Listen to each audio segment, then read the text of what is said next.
Imagine a man so ordinary in appearance that no one would ever suspect the horrors he carried within him. A quiet grandfather with gray hair and a frail body. Yet behind those weary eyes lurked one of the most terrifying predators America had ever known. He wrote letters describing his crimes in gruesome detail, calmly confessing to acts that shook families and investigators to their core. This was not just another criminal. This was Albert Fish, a man whose name would forever be linked to unspeakable darkness. In the 1920s and 30s, he prowled the streets, driven by rituals and obsessions so disturbing that even seasoned detectives could scarcely believe what they uncovered. Tonight, we step into the mind of the man who became known as America's first notorious cannibal killer, and uncover the chilling story he left behind. If you really enjoyed this video and want to support it, go ahead and hit that like button. It means a lot. And if it wasn't your favorite, that's okay too. Just tap dislike so we can make better content for you. Also, I'd love to know where you're watching from, so drop your city or country in the comments. I read every single one. Now let's begin with the chapters. Chapter 1: The Shadows of Innocence. Albert Fish's early life. Albert Fish, born Hamilton Howard Fish on May 19, 1870, in Washington, D.C., entered a world that seemed ordinary on the surface, but beneath the veneer of suburban normalcy lay the seeds of an unimaginable darkness. From his earliest days, Fish's life was marked by hardship, neglect, and an unsettling estrangement from the warmth of family life. His mother, Mary L. Fish, suffered from severe mental illness, which cast a shadow over the household. She often subjected young Albert to extreme forms of punishment and religious admonishments that blurred the line between discipline and psychological torment. The home environment, instead of being a sanctuary, became a place of fear and confusion.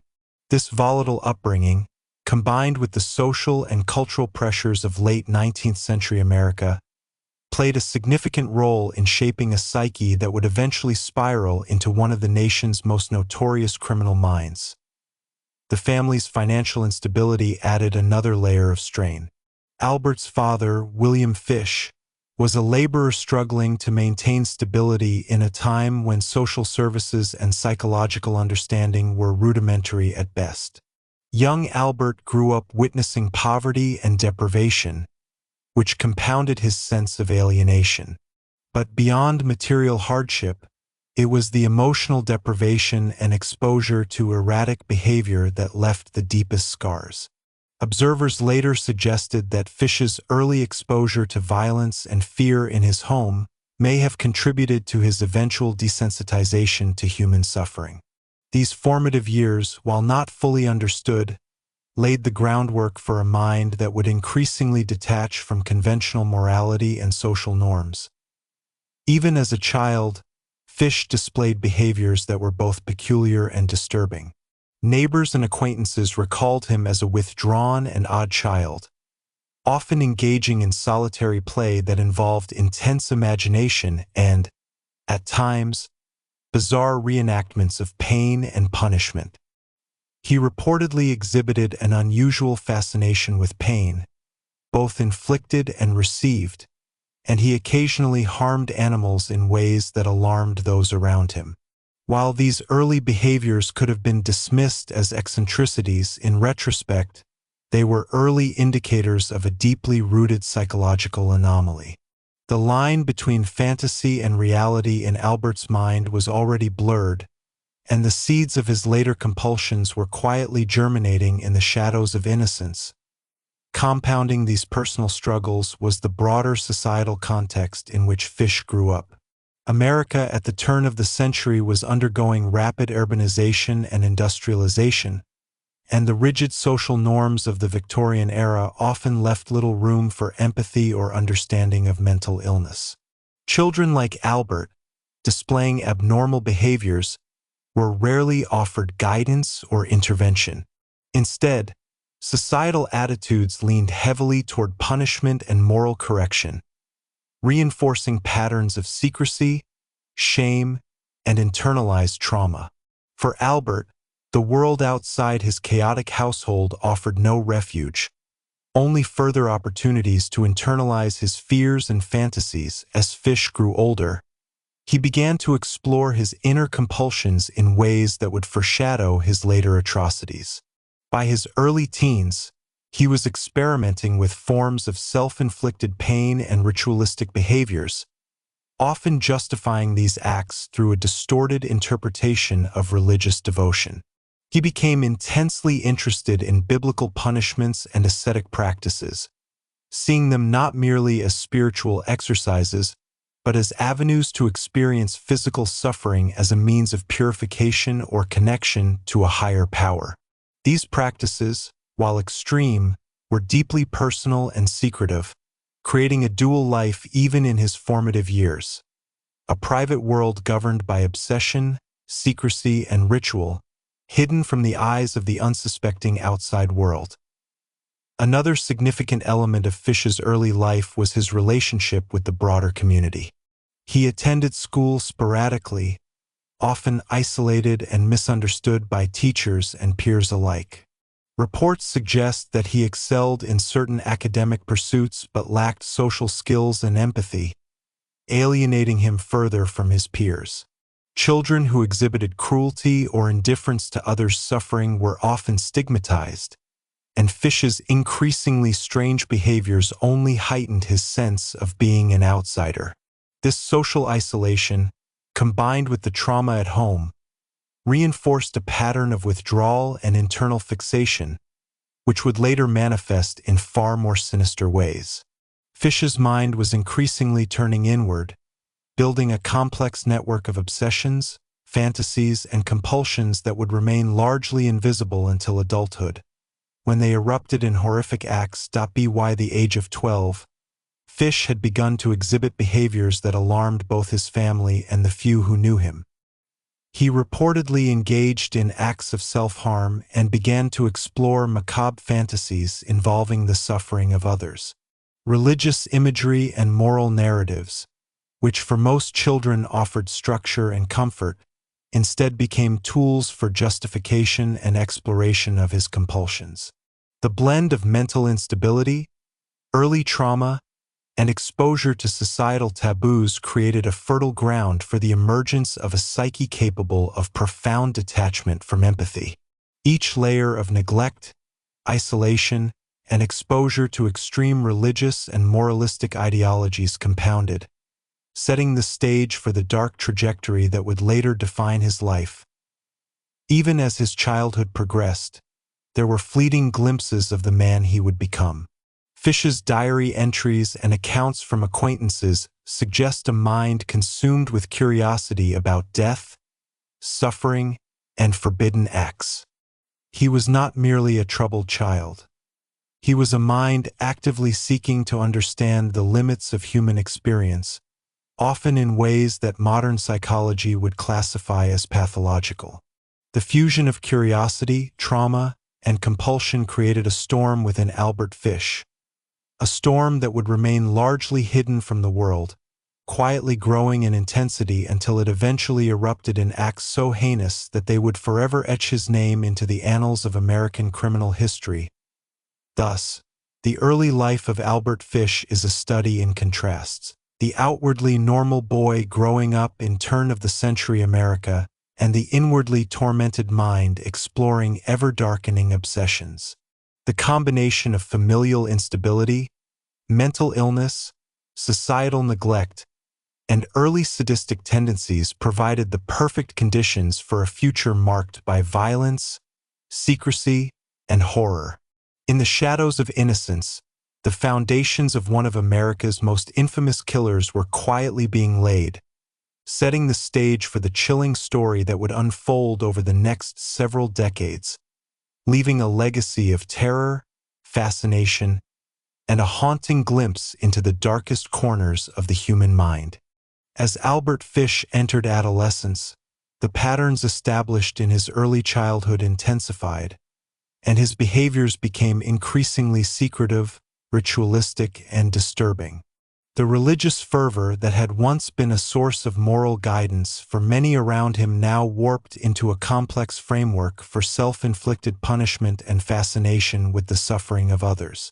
Fish developed a morbid obsession with pain, not merely as a concept but as a lived experience, both his own and that of imagined victims.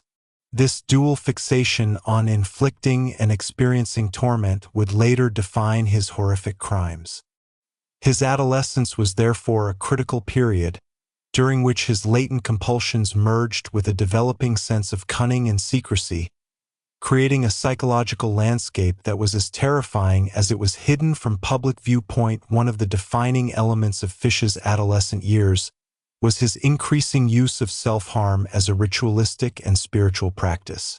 Accounts indicate that he engaged in extreme forms of corporal punishment upon himself, including the use of whips, needles, and other implements designed to induce pain. He often rationalized these acts through a distorted lens of religious devotion, interpreting suffering as a form of purification or a path to divine communion. While many adolescents explore forms of rebellion or experimentation, Fish's actions were far beyond ordinary experimentation. They were deeply ritualized and psychologically compulsive. These practices did more than satisfy a macabre curiosity. They entrenched a pattern of behavior that would later escalate to inflicting harm upon others, particularly children, in ways that were both premeditated and disturbingly methodical. Equally alarming during this period was Fish's growing fascination with sadomasochistic literature and taboo topics that were largely inaccessible to his peers. Through books, pamphlets, and whispered conversations, he absorbed ideas about pain, punishment, and sexualized violence that further warped his developing mind. The interplay of secrecy and knowledge created an internal echo chamber, reinforcing his compulsions while simultaneously providing a sense of control over experiences that were otherwise socially and morally forbidden. By the time he reached his mid-teens, Fish had begun to internalize a code of conduct entirely divorced from societal norms, a private morality that allowed him to justify behaviors that most would find incomprehensible or horrifying. During these formative years, Fish's social interactions became increasingly strained and superficial. He was often described by teachers and neighbors as polite, quiet, and unremarkable, a facade that concealed the inner tumult of his psyche. He managed to navigate public life without drawing undue attention, a skill that would later facilitate his ability to lure victims under the guise of normalcy. Fish's dual existence, one visible, ordinary, and socially compliant, the other hidden, obsessive, and morally detached, was a hallmark of his character throughout his life. This capacity for deception was nurtured in adolescence, as he learned to mask his compulsions and fantasies from authority figures and peers alike. Fish's home life remained a source of instability, reinforcing his tendencies toward secrecy and obsession. His mother's mental illness and erratic behavior continued to create an environment of fear and unpredictability, leaving Fish with little opportunity to form healthy attachments.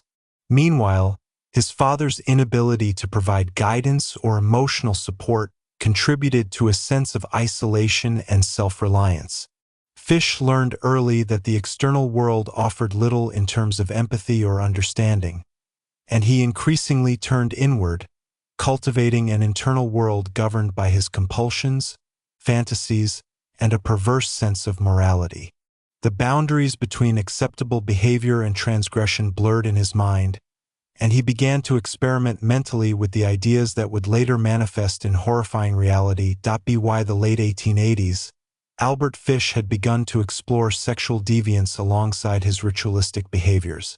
Early indications of sexual sadism and voyeurism were emerging, though largely hidden from those around him. Fish reportedly engaged in covert acts that involved the observation of others, self-stimulation linked with pain, and a fascination with scenarios of domination and suffering. While the details of these early behaviors are scarce, the patterns are clear. Fish was actively developing a framework in which sexuality, pain, and control were intricately linked.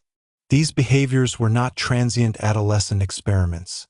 They were rehearsals for a life that would later culminate in acts of unspeakable horror. What makes Fish's early life particularly chilling is the way ordinary elements of childhood were co-opted into his dark world. Games, religious rituals, and social interactions became vehicles for imagination and control, filtered through a lens of obsession. His ability to maintain a semblance of normalcy while simultaneously cultivating a life of secrecy demonstrates a cognitive complexity that is both disturbing and fascinating. Fish's adolescence was therefore not merely a period of personal struggle, but a critical phase in which the blueprint for his later crimes was being meticulously constructed, hidden from the unsuspecting world. The psychological implications of Fish's early experiences cannot be overstated. Modern criminology and psychology recognize that childhood trauma, isolation, and exposure to mental illness are often significant risk factors in the development of violent and sadistic behaviors. Fish's case exemplifies this connection in an extreme and tragic form. Each layer of neglect, fear, and compulsion reinforced the next, creating a feedback loop that propelled him toward the behaviors that would later define his infamy. The convergence of trauma, ritualistic obsession, social isolation, and sexual deviance during adolescence created a perfect storm, setting the stage for his emergence as a predator who would terrorize the nation in the decades to come. Thus, by the end of his teenage years, Albert Fish was a young man deeply alienated from society, governed by compulsions that were invisible to the outside world, yet utterly consuming internally. He had developed both the methods and the mindset necessary to pursue acts of cruelty, sadism, and ultimately murder, while maintaining an outward appearance of normalcy. The shadows of his early life, neglect, fear, obsession, and ritualized self-punishment, had not merely shaped him. They had defined him, planting the seeds of terror that would grow into the horrifying legacy of America's first notorious cannibal killer. In the quiet of adolescence, the man who would come to be known as Albert Fish was quietly preparing to step from the shadows of innocence into the dark theater of infamy. Chapter 2: Childhood Darkness. Early signs of a disturbed mind. Albert Fish's early childhood, though outwardly ordinary in the context of late 19th century America, was deeply marred by emotional neglect, psychological instability, and experiences that would foreshadow the monstrous behaviors of his later life. Born into a household rife with mental illness, poverty, and punitive religious dogma, Fish's formative years were an unsettling blend of fear, curiosity, and confusion. His mother, Mary L. Fish, struggled with severe mental health issues that manifested in both erratic behavior and extreme discipline. These punishments were not merely corrective. They often crossed into the realm of cruelty, creating a home environment where love, safety, and stability were scarce. For a child like Albert, these experiences created an early understanding of fear as a constant companion, while simultaneously fostering a fascination with pain. Both endured and inflicted. As a boy, Fish displayed behaviors that bewildered his peers and family members. He was quiet, withdrawn, and often lost in solitary play, which in his case included bizarre reenactments of pain and punishment. Whereas typical children might mimic adult behaviors in innocent ways, Fish's games reflected a deeper psychological disturbance. Reports from neighbors and acquaintances suggest he would sometimes harm animals, a phenomenon modern psychologists associate with early indicators of violent tendencies. These acts were not impulsive or playful. They were deliberate explorations of suffering and control, suggesting that even as a child, Fish's mind was preoccupied with concepts of torment and domination. The seeds of sadism, though latent at the time, were taking root in the fertile soil of his imagination and early experiences. Adding to this internal complexity was the larger societal context of Victorian America. Children exhibiting unusual behaviors were often met not with understanding or therapeutic intervention, but with moral condemnation and strict discipline. The social norms of the era offered little guidance for children like Albert, who were navigating a world of internal compulsion, curiosity, and emerging sexual feelings in isolation. Fish internalized these social expectations and religious strictures in ways that warped his sense of morality, creating a private framework in which his darker impulses could be justified. He began to develop an internal logic that separated him from ordinary ethical considerations, a logic that would later underpin his capacity for unspeakable acts. Even in his earliest school years, Fish's alienation was evident. While he demonstrated intelligence in certain academic areas, his social interactions were limited and strained.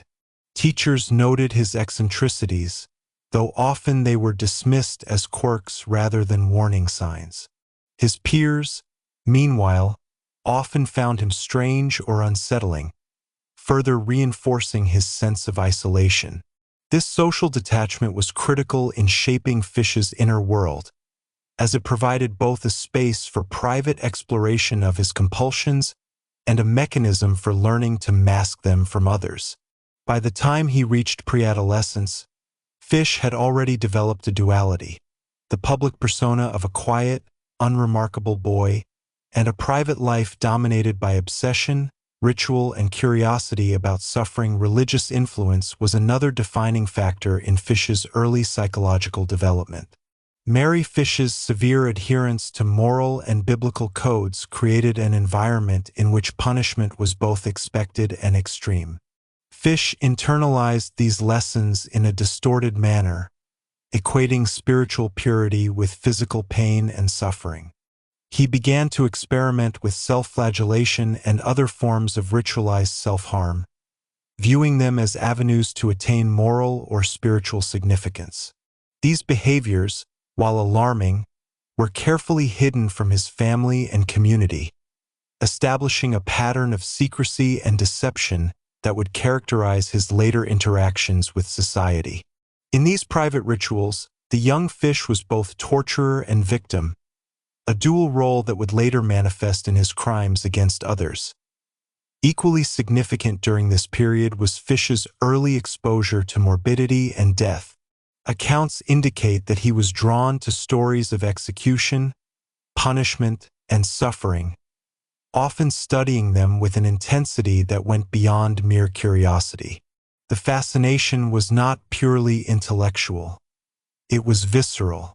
He seemed to absorb these narratives into his understanding of human behavior and morality, shaping a worldview in which pain, death, and control were central. Combined with his self-inflicted rituals and early signs of sadistic tendencies, this morbid interest created a psychological framework that blurred the boundaries between empathy and cruelty, fantasy and reality, life and death. The emotional isolation that pervaded Fish's early life also contributed to his detachment from social norms. Without stable relationships or mentors to guide him, he turned inward, developing a private code that justified his thoughts and behaviors.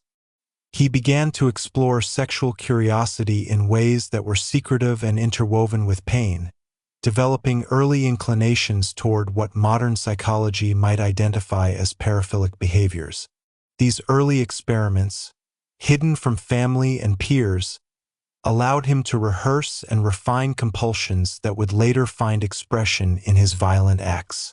The interplay between secrecy, ritual, and moral justification became central to his developing psyche, creating a mind capable of compartmentalizing normal social behavior and profoundly deviant impulses. By the end of his preteen years, Albert Fish's early signs of disturbance were unmistakable, though largely unnoticed or misunderstood by those around him.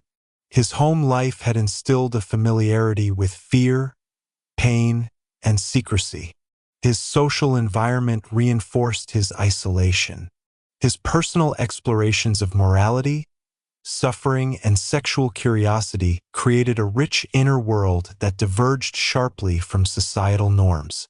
These elements combined to form a psychological foundation that, while largely invisible at the time, would later support the emergence of one of America's most notorious criminal minds. Fish's childhood darkness was not merely a backdrop for his later crimes. It was the crucible in which the contours of his future pathology were forged, laying the groundwork for a life that would ultimately terrify a nation. As Albert Fish transitioned fully into adolescence, the behaviors and obsessions that had begun in early childhood intensified, layering complexity upon his already disturbed mind. His fascination with pain, both experienced and inflicted, evolved into highly ritualized patterns. Fish developed a compulsion for self-punishment, engaging in acts that ranged from whipping himself to piercing his own flesh with sharp objects. These practices were cloaked in a distorted sense of religious morality, which he interpreted as a path to spiritual cleansing. Unlike most adolescents experimenting with rebellion, Fish's actions were methodical, deeply personal, and sustained. They were exercises in control, allowing him to explore suffering in a controlled, private environment while simultaneously cementing the psychological framework that would later govern his atrocities. One of the most chilling aspects of Fish's adolescence was the emergence of sexual deviance intertwined with sadistic tendencies. Historical accounts suggest that he began associating sexual arousal with pain, both his own and that of others. This intertwining of sexuality and cruelty created an early paraphilic framework that remained hidden from family and peers. While many boys of his age were beginning to explore their sexuality in relatively normative ways, Fish's approach was dark, compulsive, and secretive. These early experiences became a rehearsal ground for the extreme sexualized violence he would later inflict on his victims, laying the foundation for his disturbing combination of cannibalism, torture, and predatory cunning. Fish's social interactions during these years further reinforced his dual existence. He presented an outwardly ordinary facade to the world, polite, reserved, and often unremarkable, while concealing a private inner life dominated by obsession and ritual. This ability to compartmentalize was crucial, allowing him to navigate society without drawing suspicion. Teachers, neighbors, and acquaintances perceived him as peculiar but harmless, a quiet boy with eccentricities rather than an emerging predator. The contrast between his outward normalcy and inward darkness would later prove instrumental in his ability to deceive, lure, and ultimately victimize unsuspecting children. The seeds of manipulation, patience, and calculated cruelty were being sown in these formative years. Hidden beneath a veneer of conventional behavior, religious indoctrination played a continuing role in shaping Fish's adolescent mind. The severe moralistic teachings imposed by his mother and reinforced by the broader Victorian-era societal norms created a fertile ground for his obsession with punishment and sin. Fish's interpretation of scripture and religious narrative became idiosyncratic, blending literal belief with psychological projection. He believed that suffering, his own or others, was a conduit to moral and spiritual understanding, a belief that rationalized both self-harm and later the infliction of pain on others. Religion, rather than serving as a moral compass in the conventional sense, became a tool for justifying compulsion and exploring the limits of human endurance, a motif that would persist throughout his adult life and criminal acts. Another crucial element of Fish's development was his growing fascination with morbidity and death. From a young age, he studied stories of execution, suffering, and human cruelty with an intensity that went far beyond curiosity. By adolescence, this morbid interest had evolved into a compulsion, informing the private rituals he conducted in isolation.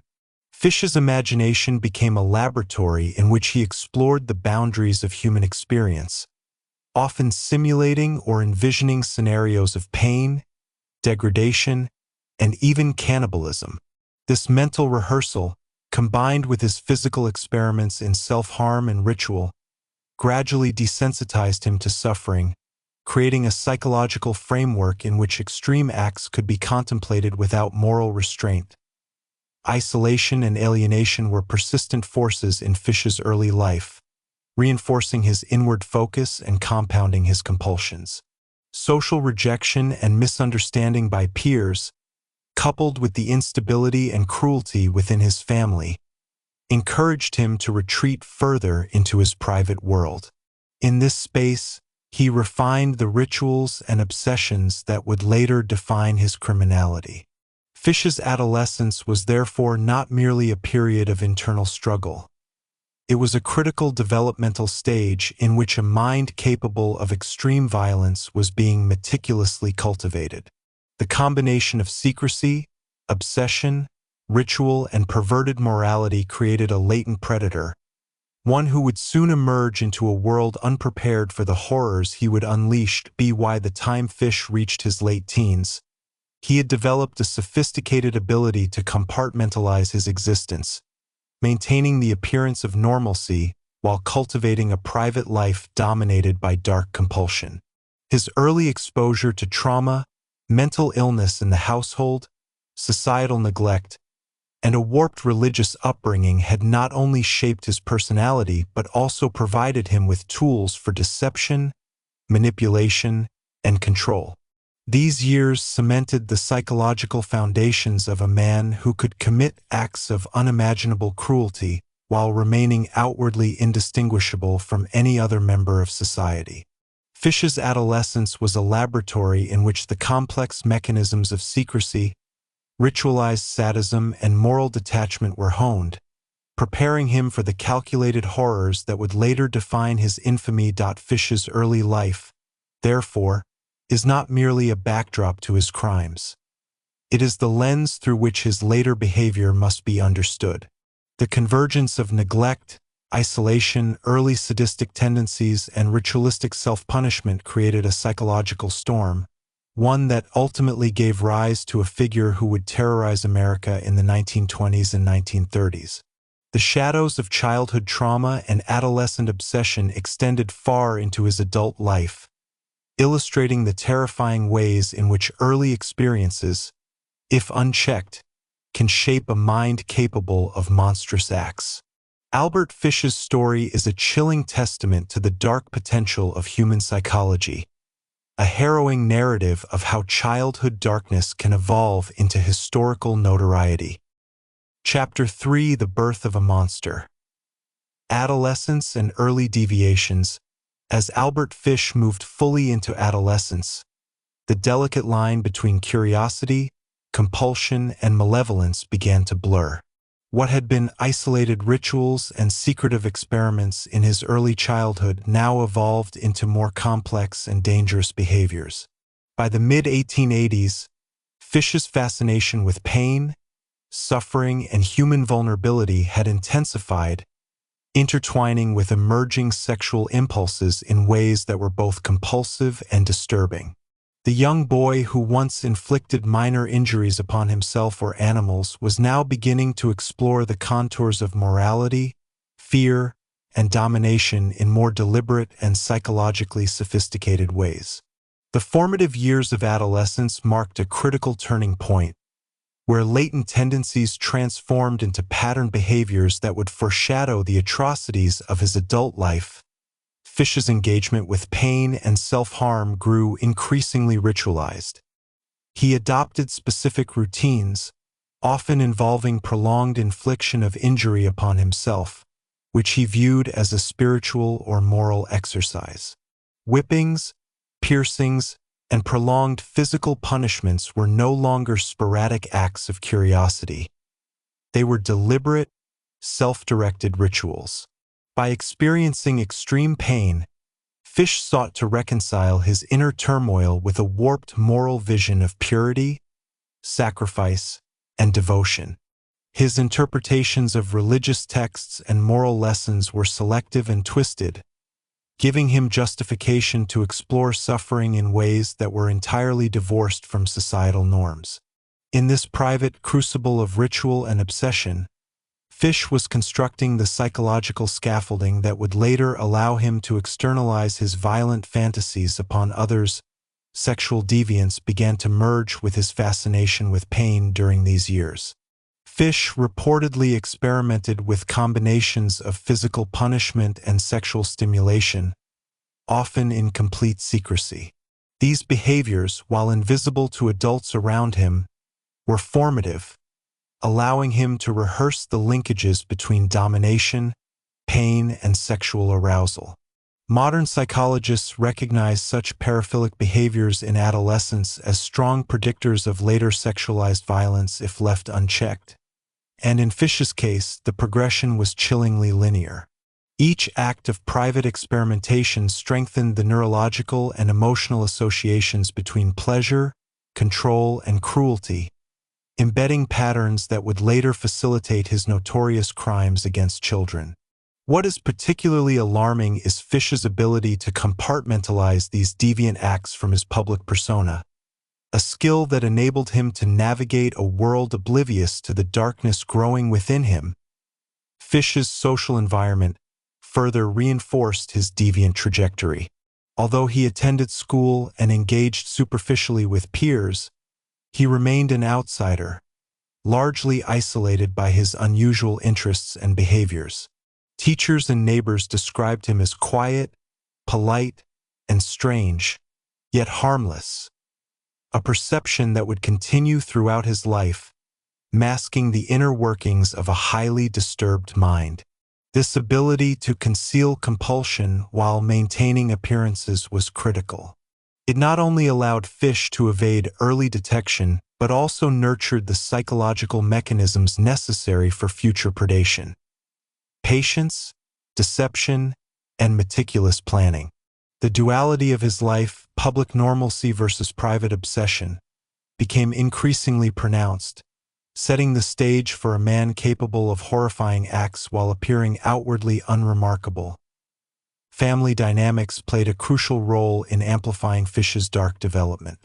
His mother's ongoing mental illness and punitive nature, combined with his father's limited intervention, left Fish largely to navigate his internal compulsions on his own. The absence of empathetic guidance or therapeutic support allowed obsessions to intensify unchecked. Emotional neglect and inconsistent discipline reinforced a worldview in which fear, pain, and secrecy were dominant forces. Fish learned to internalize his desires and obsessions, nurturing them in private while outwardly conforming to social expectations. The lack of intervention during this critical period not only allowed his behaviors to persist but arguably enabled them to mature into patterns that would later define his criminal methodology. By his mid-teens, Fish's interests had extended beyond the personal and into the observational. Reports indicate he was fascinated by the suffering of others, studying punishment, execution, and other forms of inflicted pain with an intensity that went far beyond mere curiosity. He began imagining scenarios where he could impose suffering on others, rehearsing them mentally as part of his private rituals. These exercises were not casual fantasies. They were structured, methodical, and often linked to the same religious rationalizations that guided his self-harm.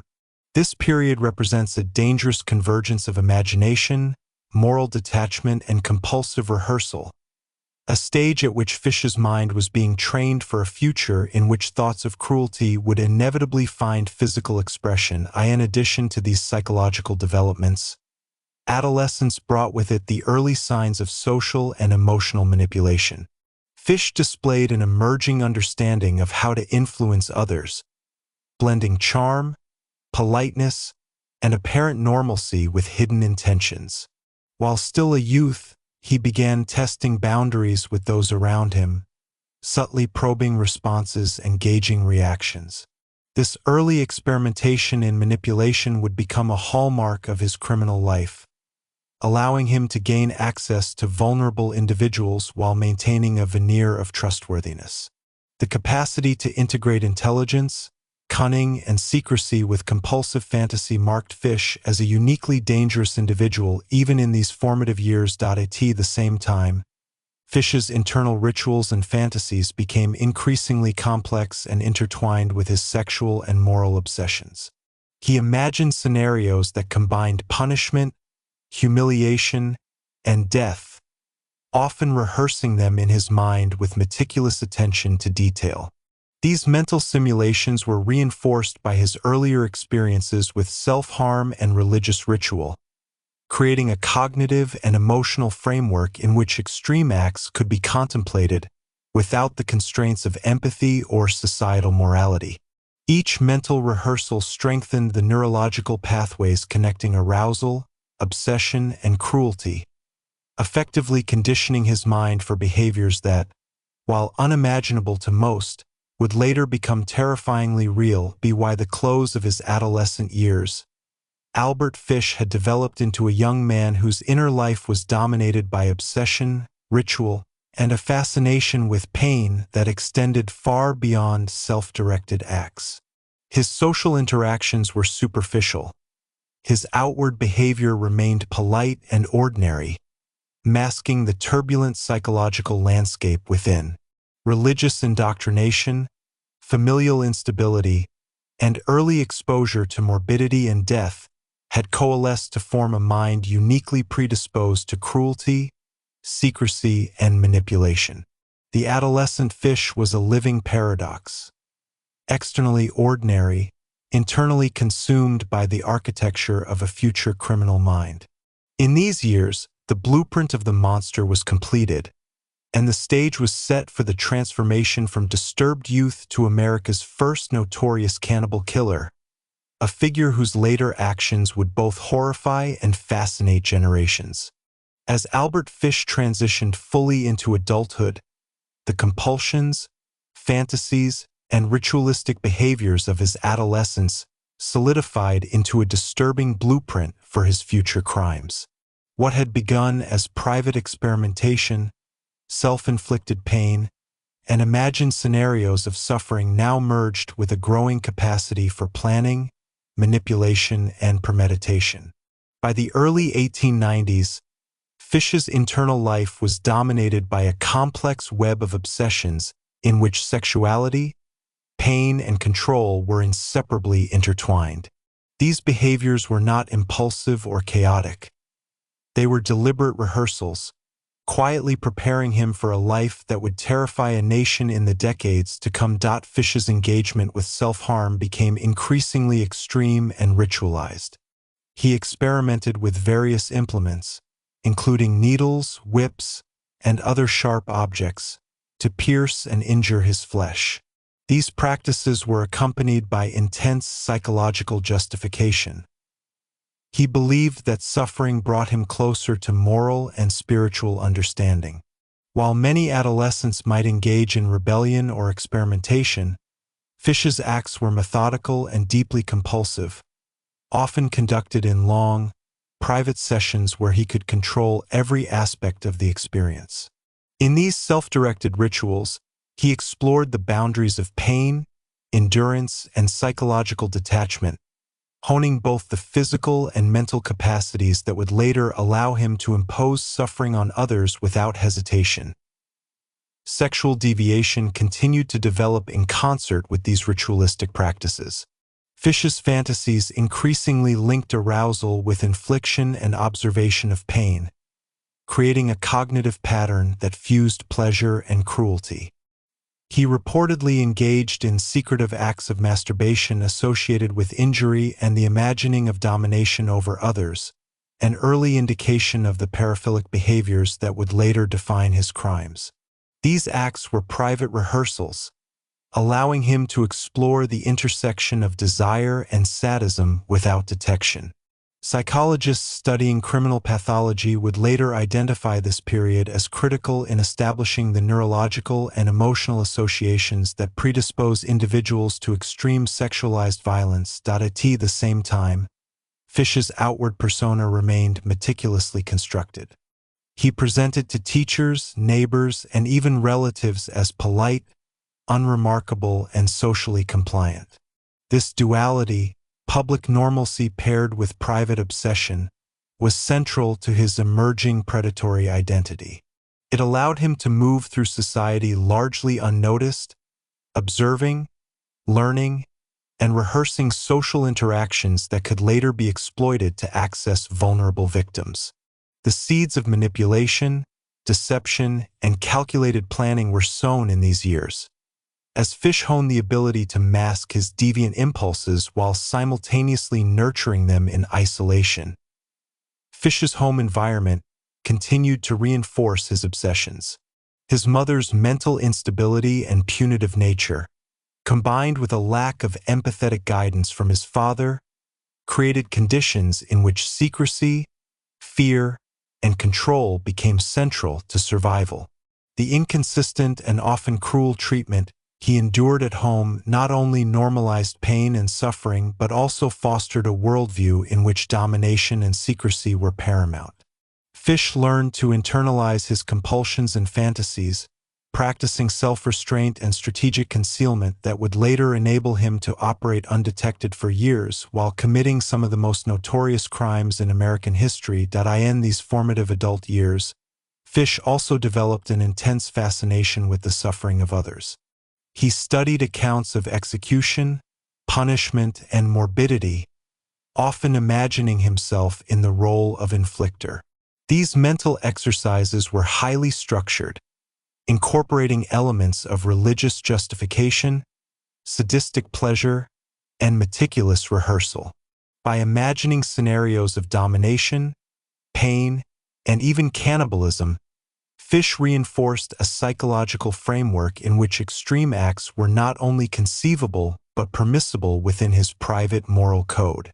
Each rehearsal strengthened the neural and emotional connections between arousal, obsession, and cruelty, conditioning his mind for the later acts that would horrify the nation. A critical aspect of Fish's adolescence and early adulthood was his ability to manipulate perception. Despite his inner turmoil and growing compulsions, he cultivated an image of normalcy, charm, and reliability. This ability to present an unremarkable facade while harboring extreme deviations became central to his later predation. He learned to gain trust, observe vulnerability, and exploit opportunities without arousing suspicion, a skill that would prove essential in his crimes involving children and families who had no reason to suspect the monster in their midst. His social intelligence, combined with his capacity for secrecy and obsessive rehearsal, created a uniquely dangerous individual. By the time Fish entered adulthood, the transformation from a troubled adolescent to a calculating, obsessive, and morally detached individual was largely complete. His inner world had been meticulously cultivated through years of ritualized self-harm, sexual experimentation, imaginative rehearsal, and the reinforcement of secrecy and isolation. Each layer of his early development, from childhood trauma to adolescent experimentation, contributed to a sophisticated psychological architecture capable of sustaining extreme acts of cruelty and predation. Fish was not merely a disturbed man. He was a predator whose intellect, cunning, and obsessive tendencies converged to create a uniquely terrifying criminal mind. The significance of these early years cannot be overstated. Fish's adolescence and early adulthood provided him with the tools, mental frameworks, and behaviors that allowed him to transition seamlessly into the horrific crimes for which he would later become infamous. The combination of ritualistic obsession, sexual deviance, social manipulation, and moral detachment created a blueprint for the predator that America would come to fear. Understanding this period is essential to comprehending the magnitude of his criminality, as it reveals the deliberate, rehearsed, and deeply internalized processes that transform trauma and obsession into the machinery of murder. In the shadows of adolescence, the birth of a monster was complete, laying the foundation for a life that would haunt the annals of criminal history and provide a chilling study of the darkest capacities of the human mind. Chapter 4: Strange Obsessions. The unfolding of sexual sadism. As Albert Fish fully entered adulthood in the late 19th and early 20th centuries, the intricate web of psychological disturbances cultivated during his childhood and adolescence began to manifest in increasingly disturbing ways. Fish's fascination with pain, suffering, and moral transgression evolved into a deeply ingrained pattern of sexual sadism, a proclivity that would come to define the core of his criminal identity. Unlike fleeting adolescent curiosity, these compulsions were fully ritualized, obsessive, and intertwined with his evolving understanding of religion, morality, and the human body. Fish's inner life, now fully isolated from ordinary social experience, became a laboratory for the exploration of behaviors so deviant that they would ultimately confound investigators and psychologists alike. Central to Fish's developing pathology was the fusion of sexual desire with infliction of pain, both self-directed and imagined in relation to others. He engaged in elaborate private rituals that combined corporal punishment with sexual stimulation, often punctuated by extended periods of meditation on suffering, punishment, and religious symbolism. These acts were not random.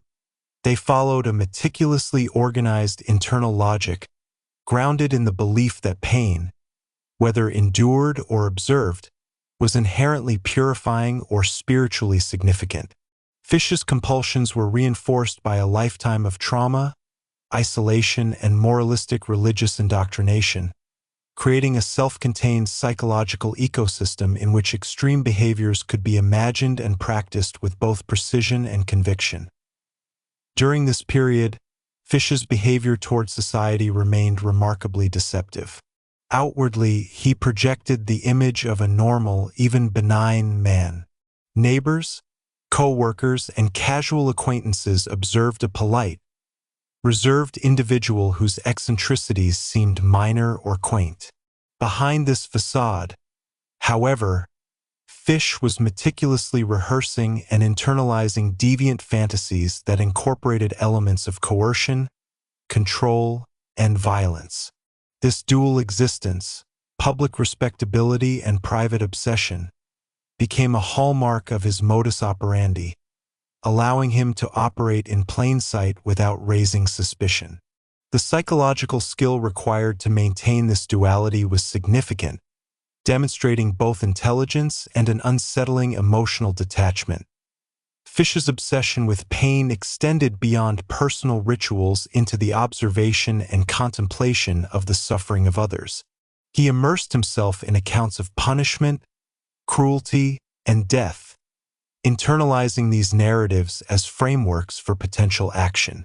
His imagination was highly active, constructing scenarios in which he enacted control, domination, and sometimes cannibalism.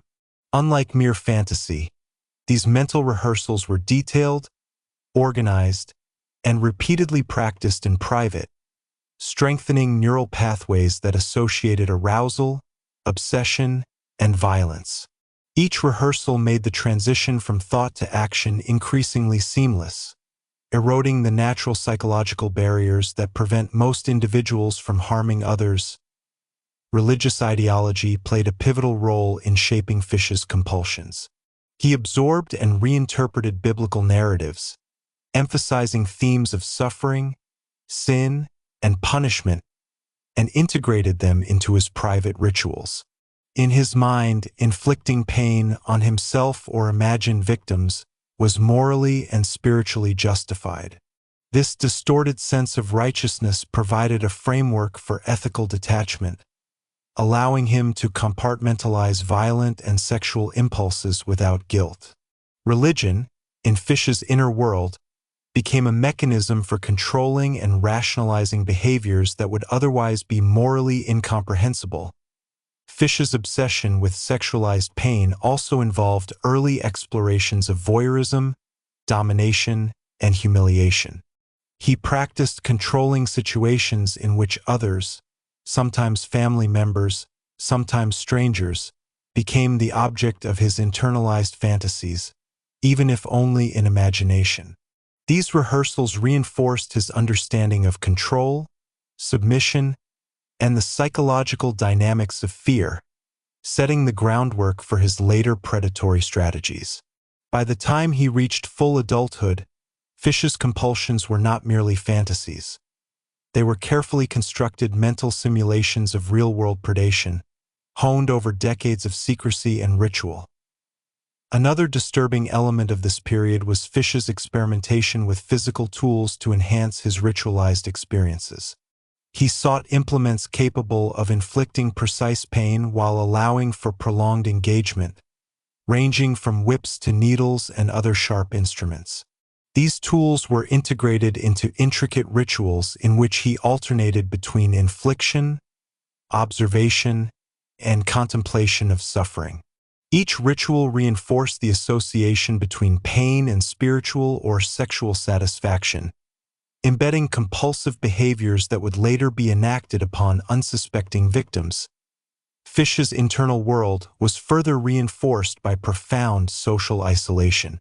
Despite occasional employment and fleeting relationships, he remained fundamentally disconnected from society, which allowed his fantasies and rituals to flourish unchecked.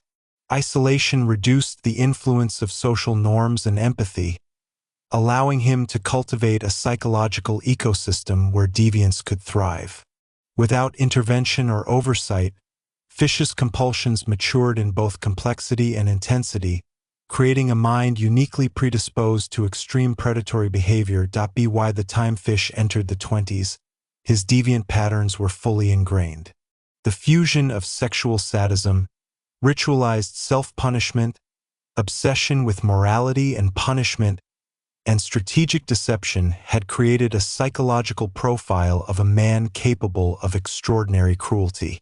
These years were a period of preparation, during which Fish rehearsed and refined behaviors, fantasies, and methods that would later culminate in acts of murder and cannibalism. In essence, Fish's early adulthood was a shadowed training ground, a private, obsessive rehearsal space in which the mechanisms of predation, sadism, and manipulation were perfected long before his first documented crimes would shock the nation. By the mid-1920s, Albert Fish's compulsions, long cultivated in the secrecy of his private life, had reached a level of sophistication that was as methodical as it was horrifying. The interplay of sexual sadism, ritualized self-harm, and imaginative rehearsal had created a mind capable of contemplating extreme acts without moral restraint or hesitation. Fish's private obsessions had matured into a blueprint for predation, a psychological toolkit designed for deception, manipulation, and violence. What made Fish particularly terrifying was his ability to seamlessly integrate these obsessions with the demands of everyday life, maintaining a facade of normalcy while his inner world churned with elaborate scenarios of domination and suffering. A defining feature of Fish's adult compulsions was the meticulous organization of his fantasies. He was not a man driven purely by impulse. He planned, rehearsed, and visualized acts of cruelty in intricate detail.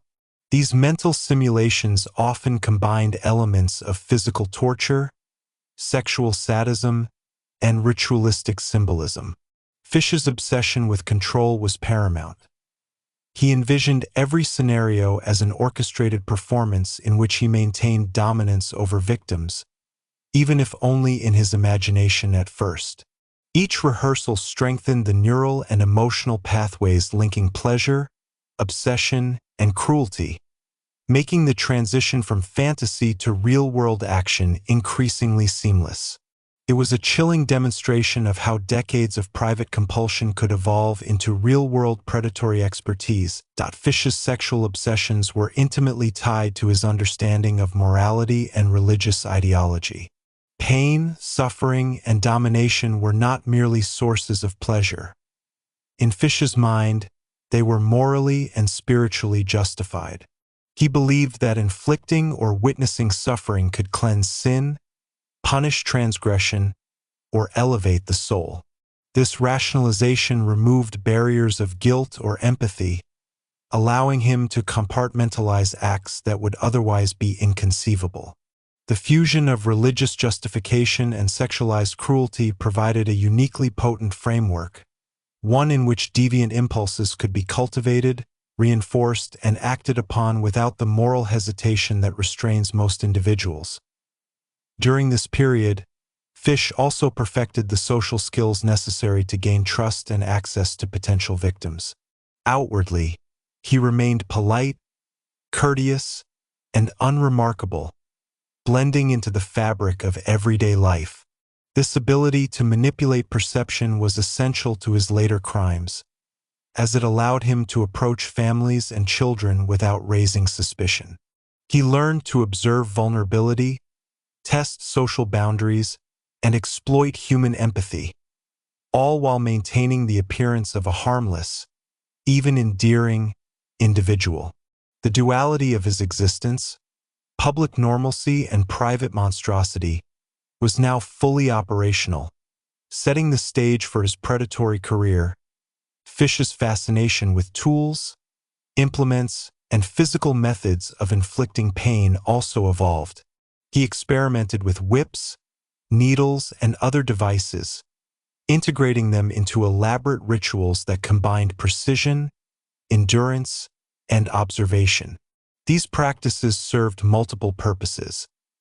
They satisfied his compulsions, reinforced the link between pain and pleasure, and functioned as mental rehearsal for real-world acts of cruelty. His engagement with these tools was not random. It reflected an emerging methodology that would later translate into the horrifying acts committed against children, each carefully premeditated and executed with attention to psychological effect. Isolation continued to play a critical role in reinforcing Fish's compulsions. Though he occasionally held jobs and interacted with society, he remained fundamentally disconnected, a private world untouched by the scrutiny of peers or authorities. This detachment allowed his obsessions to flourish, uninterrupted and unchallenged. Without external correction or intervention, his rituals, fantasies, and rehearsals became more elaborate and entrenched, solidifying behavioral patterns that would later manifest in acts of extreme violence. Fish's mind, honed in solitude, became a sophisticated laboratory for cruelty, combining imaginative rehearsal with the practical skills necessary to execute predatory acts. Another notable feature of Fish's adult psychology was his development of communication as a tool of compulsion and control.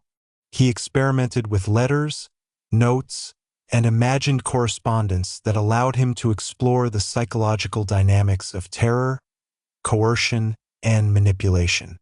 This practice foreshadowed one of the most chilling aspects of his criminal activity: the communication with victims' families after his murders.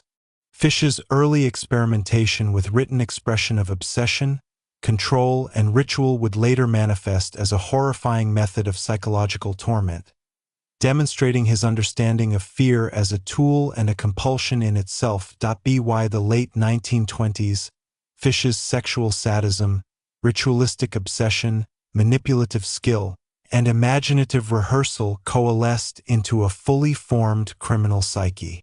The young man who had once practiced self-harm and observed pain from a distance was now capable of conceptualizing and eventually enacting crimes of unimaginable depravity. The psychological mechanisms were in place. Secrecy, ritual, manipulation, and justification provided both the structure and the ethical detachment necessary for action. Fish's compulsions, cultivated over decades, were no longer private anomalies. They were operational strategies for predation, ready to be enacted upon a world that would initially fail to recognize the monster hiding in plain sight. Thus, The unfolding of sexual sadism in Albert Fish's adult life represents a critical junction in his evolution from disturbed youth to notorious predator. These years illustrate not only the intensification of compulsions but also the deliberate structuring of those compulsions into actionable frameworks for manipulation, domination, and violence. The merging of sexual obsession, ritualized cruelty, religious rationalization, and social skill created a uniquely dangerous individual whose inner world was fully prepared for the horrifying acts that would come to define his legacy. Fish's strange obsessions were no longer mere fantasies. They were the blueprint for some of the most notorious crimes in American history, a chilling testament to the power of obsession and psychological detachment when left unchecked. Chapter 5: The First Sparks of Violence. Early criminal behavior. By the early 1920s, Albert Fish had fully transitioned from a man with secret compulsions to one whose psychological obsessions were beginning to manifest in criminal behaviors. While much of his earlier life had been dominated by ritualistic self-harm, sexual sadism, and imaginative rehearsal, the combination of isolation, secrecy, and moral detachment created conditions ripe for externalization of his fantasies. Fish's first acts of violence were subtle and often concealed, signaling the emergence of a pattern that would later escalate into the infamous murders for which he is remembered. These early criminal behaviors were critical in shaping both his methodology and his understanding of how to operate undetected within society. Fish's early offenses were characterized by a mixture of voyeurism, minor assaults, and predatory experimentation.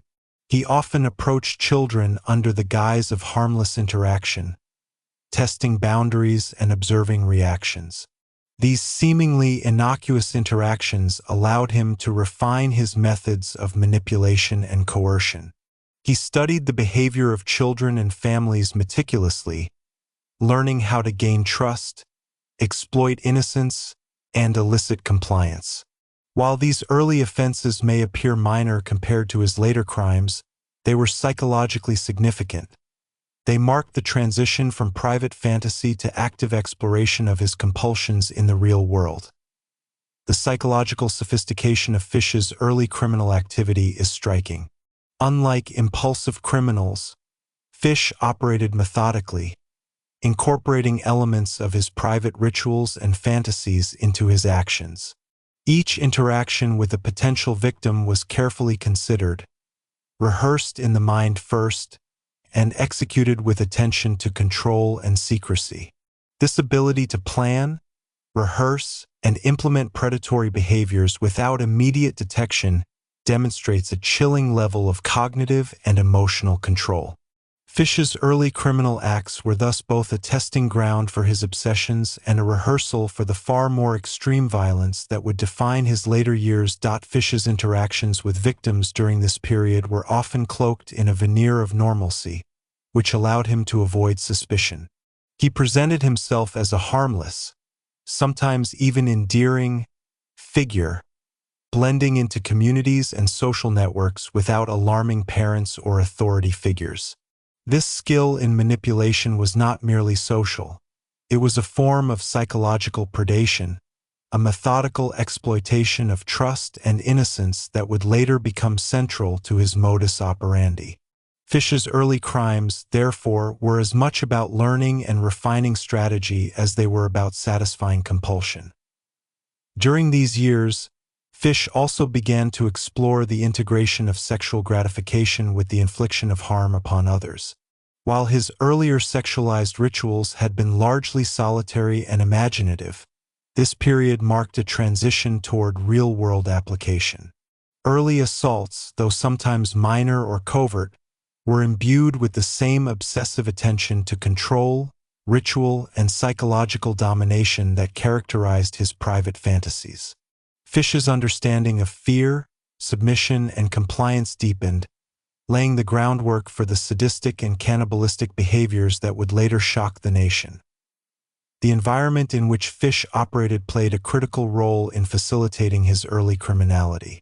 The social landscape of urban America in the 1920s, combined with limited understanding of mental illness and criminal deviance, created a situation in which a predatory individual could operate with minimal scrutiny. Fish's outwardly ordinary demeanor, combined with his ability to blend into neighborhoods and communities, allowed him to approach potential victims without drawing attention. This blend of psychological cunning, social intelligence, and ritualized compulsion made him exceptionally dangerous, even before the escalation to murder and cannibalism. Fish's early criminal behavior also highlights the role of compulsive rehearsal in reinforcing deviance. Each interaction, each test of boundaries, and each minor assault served to reinforce neural pathways associated with pleasure, control, and sexual gratification. Over time, these experiences solidified patterns of behavior that would later facilitate more extreme acts. Fish's brain had become conditioned to respond to fear, compliance, and suffering with a sense of reward, creating a feedback loop that made escalation almost inevitable. The first sparks of violence were thus both a continuation of long-standing compulsions and a critical step toward full-scale predation. Even at this stage, Fish displayed a disturbing understanding of the psychological dynamics of terror. He recognized the power of fear, the ways it could immobilize or manipulate, and the pleasure derived from observing the compliance or distress of victims. These insights, honed over years of private rehearsal and early criminal experimentation, would later be applied with devastating effectiveness. Fish's ability to combine intelligence, imagination, and obsession created a profile that was rare in its sophistication. A predator who was patient, methodical, and uniquely capable of operating in plain sight. By the mid-1920s, Fish had effectively crossed a psychological threshold. His private obsessions, once confined to self-harm and mental simulation, were now being tested in the real world. These first acts of predation, though limited in scale, marked the beginning of a trajectory that would lead to the heinous crimes for which he became infamous. Fish was no longer merely a man with disturbing fantasies. He was a developing predator, combining ritual, sexual obsession, and methodical cruelty into a coherent and terrifying modus operandi. The early criminal behaviors of Albert Fish serve as a chilling reminder of the slow, deliberate evolution of a predatory mind. They illustrate how private obsession, compounded by isolation and psychological detachment, can transition into real-world harm. Fish's first violent acts were not only formative, they were a rehearsal, a laboratory in which the mechanisms of fear, control, and domination were refined. Understanding these formative steps is essential to comprehending the full trajectory of his later atrocities, and to recognizing how decades of obsessive compulsion and secrecy ultimately produced one of America's most notorious cannibal killers. As Albert Fish moved deeper into adulthood, the first sparks of violence matured into deliberate criminal acts, foreshadowing the horrifying crimes that would later define his infamy. By the late 1920s, Fish's compulsions, long nurtured in secrecy, were increasingly externalized, manifesting in both minor assaults and more calculated predatory behaviors. These acts were not impulsive. They were rehearsed, premeditated, and executed with the same meticulous attention to detail that characterized his private rituals of self-harm and sexualized obsession. Fish's evolution into active criminality represents a chilling convergence of psychological pathology, social cunning, and ritualized compulsion, a combination that made him exceptionally dangerous. During this period, Fish focused on testing his ability to manipulate and gain control over others, particularly children. He studied human behavior closely, observing the ways in which fear, trust, and authority could be leveraged. Early interactions with victims were often cloaked in ordinary or endearing social roles, offering help, guidance, or companionship to children and families, allowing him to exploit innocence without immediate suspicion. These initial contacts were critical in refining his understanding of coercion and compliance, giving him first-hand knowledge of how to cultivate trust while simultaneously rehearsing the exertion of control and terror. This pattern of psychological experimentation laid the groundwork for his later, far more extreme acts of predation. Fish's emerging criminality also involved the use of communication as a means of psychological manipulation. He began experimenting with letters, notes, and messages designed to evoke curiosity, compliance, or fear. While these early communications were relatively minor, they demonstrated a sophisticated understanding of psychological influence. Fish recognized the potency of anticipation, secrecy, and suggestion, skills that would later amplify the horror of his crimes by instilling terror before or after physical acts were committed. The use of communication as a tool of predation became a defining characteristic of his modus operandi, reflecting not only compulsion but also strategic intelligence. The escalation from fantasy to real-world behavior was facilitated by Fish's internal rationalizations. Drawing upon the religious and moral frameworks developed during his childhood and adolescence, he justified his actions as spiritually or morally significant. Pain, suffering, and fear were not merely sources of gratification. They were reframed in his mind as forms of purification or ethical rectitude. This cognitive distortion allowed him to bypass the moral inhibitions that would constrain most individuals, enabling him to translate private obsession into criminal behavior with remarkable psychological efficiency. Fish's early crimes were therefore not merely exercises in compulsion, they were rehearsals in moral disengagement, a crucial factor in understanding the mechanics of his later atrocities. Social isolation remained a significant factor in enabling Fish's behavior. Although he occasionally worked and interacted with broader society, his personal life was profoundly solitary. This isolation permitted obsessive rehearsals of violence without interruption and limited the risk of exposure or intervention. Fish's compulsions were further reinforced by this solitude.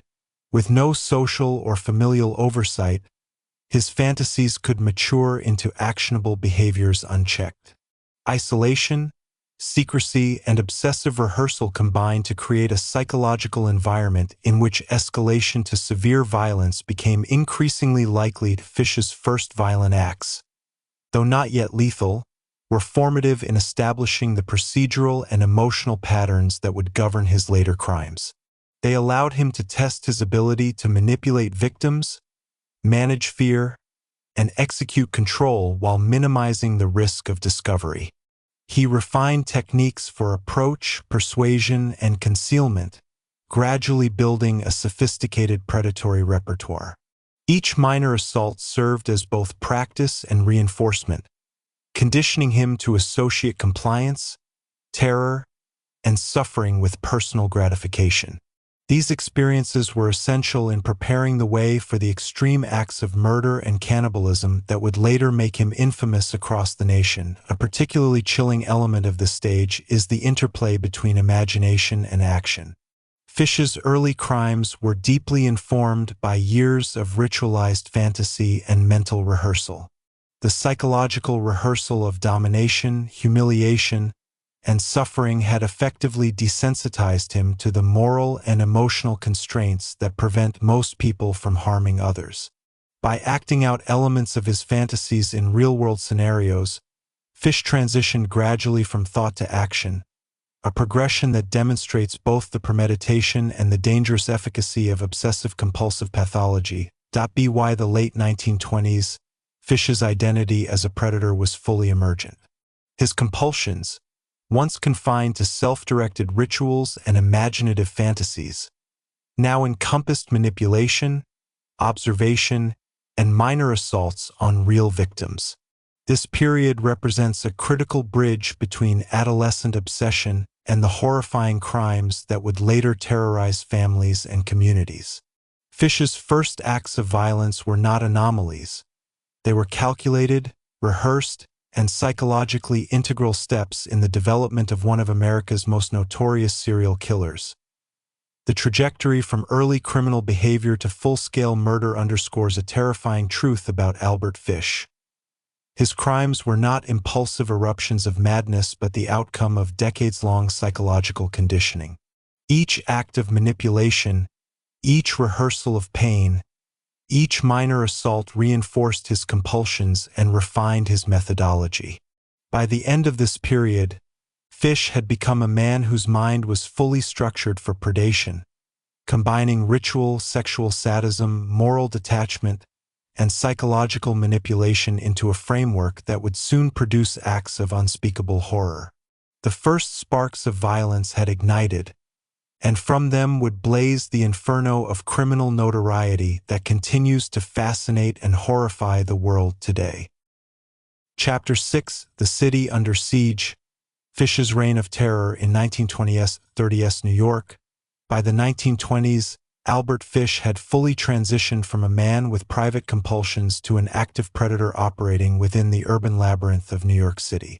The metropolis of the era, with its teeming population, diverse neighborhoods, and minimal oversight of child welfare, provided Fish with an ideal environment to exercise his compulsions undetected. The city's rapid growth and anonymity allowed a man like Fish to blend into society while secretly cultivating his sinister obsessions. Fish's ability to navigate this complex urban landscape, combined with his meticulous planning and psychological acuity, laid the groundwork for a reign of terror that would unsettle families, law enforcement, and the broader public alike. Fish's predatory behavior in New York was characterized by methodical selection of victims, careful observation, and strategic planning. Unlike impulsive offenders, he meticulously identified children who were vulnerable due to social circumstances, inattentive guardians, or environments that allowed him private access. Fish's approach was calculated. He would often present himself as a harmless, respectable adult, sometimes offering candy, assistance, or guidance, thereby gaining the trust of both children and parents. This duality, perfected over decades of private rehearsal and minor offenses, allowed Fish to operate without arousing immediate suspicion, making him a uniquely dangerous presence in a city bustling with life and distractions. Psychologically, Fish's actions were an extension of decades-long compulsions and rituals. His early obsession with pain, sexual sadism, and ritualistic self-harm evolved into the externalization of these behaviors upon victims. Each act was performed with meticulous attention to detail, often involving prolonged psychological torment as well as physical injury. Fish derived satisfaction not only from the act itself but also from the anticipation, planning, and execution, which combined his lifelong obsessions with strategic predatory behavior. This intricate interplay of compulsion, intelligence, and ritualized practice created a predator who was frighteningly methodical, patient, and effective. The social and technological context of New York during this period inadvertently facilitated Fish's predation. Families were often overextended, with both parents working long hours in industrial or service sectors, leaving children unsupervised for extended periods. Law enforcement had limited resources, forensic science was rudimentary, and awareness of psychological deviance was minimal. These conditions allowed Fish to exploit vulnerabilities that, in today's context, would be heavily monitored. He was able to access homes, streets, and public spaces with minimal interference, using charm and social credibility to mask the underlying threat. Fish's ability to integrate seamlessly into society while conducting predatory activities is a testament to both his cunning and the challenges of urban life in early 20th century America. Fish's crimes during this era were not limited to physical violence. They involved a sophisticated understanding of psychological terror. He took particular interest in instilling fear, compliance, and obedience, often manipulating children through suggestion, intimidation, and the calculated use of secrecy. By controlling the mental state of his victims, Fish amplified his sense of power and reinforced the psychological rewards associated with his compulsions. These tactics illustrate a predatory intelligence that goes beyond physical aggression, highlighting the deeply manipulative and strategic nature of his crimes. A particularly harrowing element of Fish's modus operandi was his use of correspondence to extend terror beyond the immediate act. In some cases, he wrote to the families of victims, detailing or hinting at the horrors inflicted. These communications were carefully crafted to maximize fear, guilt, and helplessness, demonstrating Fish's ability to manipulate both children and adults psychologically. The letters were not impulsive. They were deliberate extensions of his sadistic framework, reflecting the convergence of obsession, cruelty, and methodical planning that defined his criminality. Fish's urban predation was also facilitated by his personal habits and social interactions. He maintained employment and engaged with neighbors in a manner that reinforced his outwardly benign image. This social camouflage allowed him to observe potential victims, learn routines, and identify opportunities without detection. Fish's ability to navigate multiple social layers, family homes, streets, workplaces, and neighborhoods demonstrates a level of strategic intelligence that amplified his predatory capacity. His crimes were not acts of chaotic violence. They were meticulously calculated operations informed by years of rehearsal, psychological insight, and obsessive planning. The scale and intensity of Fish's criminal behavior in New York illustrate the terrifying convergence of opportunity, psychology, and environment.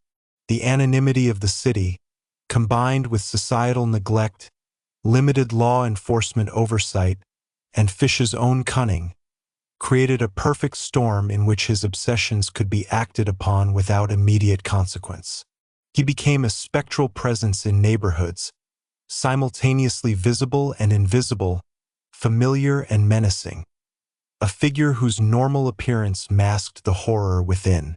Fish's reign of terror in the city was not a single event but a continuous pattern, each act building upon the skills, rituals, and compulsions cultivated over decades of private obsession. By examining Fish's activities within the context of 1920s and 1930s New York, it becomes clear that his criminality was not merely a result of impulse or madness. It was the logical extension of a lifetime of psychological conditioning, reinforced by societal conditions that allowed him to exploit vulnerabilities effectively. Fish's ability to operate undetected, manipulate perception, and execute acts of extreme cruelty highlights the frightening synergy between personal pathology and environmental opportunity. The city was both his hunting ground and his stage, providing the anonymity, access, and social camouflage that allowed one of America's most notorious cannibal killers to flourish in plain sight. As the 1920s progressed into the 1930s, Albert Fish's predatory activities in New York City escalated in both sophistication and audacity. By this time, the psychological conditioning developed over decades, ritualized obsession, sexual sadism, and meticulous rehearsal merged seamlessly with real-world predation. Fish had become a master of disguise, operating within the social structures of the city while meticulously exploiting its vulnerabilities. His ability to move undetected through neighborhoods, enter homes, and gain the trust of families underscores the chilling intelligence behind his criminal persona. Fish's approach was methodical. He did not rely solely on chance encounters. He observed, planned, and executed predation with surgical precision. Children were often selected based on accessibility, the presence of unsupervised conditions, and apparent innocence. Fish's interactions were designed to lower defenses, cultivating trust while subtly asserting control. He would exploit parental goodwill, social norms, and the inherent trust adults placed in perceived harmless strangers. This strategic manipulation illustrates the predator's acute understanding of human psychology, demonstrating how his early practices of rehearsal and observation translated into real-world execution of criminal objectives. The urban environment of New York City facilitated Fish's predation. Crowded streets, poorly monitored neighborhoods, and the lack of modern child protection systems created an atmosphere in which a person like Fish could operate with relative freedom. Children wandered without supervision, families trusted familiar or seemingly benign figures, and law enforcement lacked the tools and awareness to detect the gradual escalation of his crimes. Fish leveraged these conditions expertly, embedding himself into the social fabric while his compulsions drove increasingly audacious acts. His mastery of concealment was not merely opportunistic. It was a continuation of a lifelong pattern of compartmentalization, allowing him to remain outwardly ordinary while orchestrating calculated acts of terror. A critical component of Fish's terror in the city was the psychological aspect of his crimes. He derived a complex form of satisfaction from manipulating victims' fear, observing compliance, and understanding the dynamics of terror. The process was deliberate. He would not only commit physical acts but also cultivate emotional and mental anguish, often extending beyond immediate victims to involve families and communities. In some cases, he communicated directly with families post-crime, using letters to incite fear, guilt, and despair. This aspect of his methodology demonstrates a chilling foresight, as Fish understood the lasting psychological impact of his actions, further reinforcing his own compulsive gratification. Fish's personal life, meanwhile, continued to provide a cover for his activities.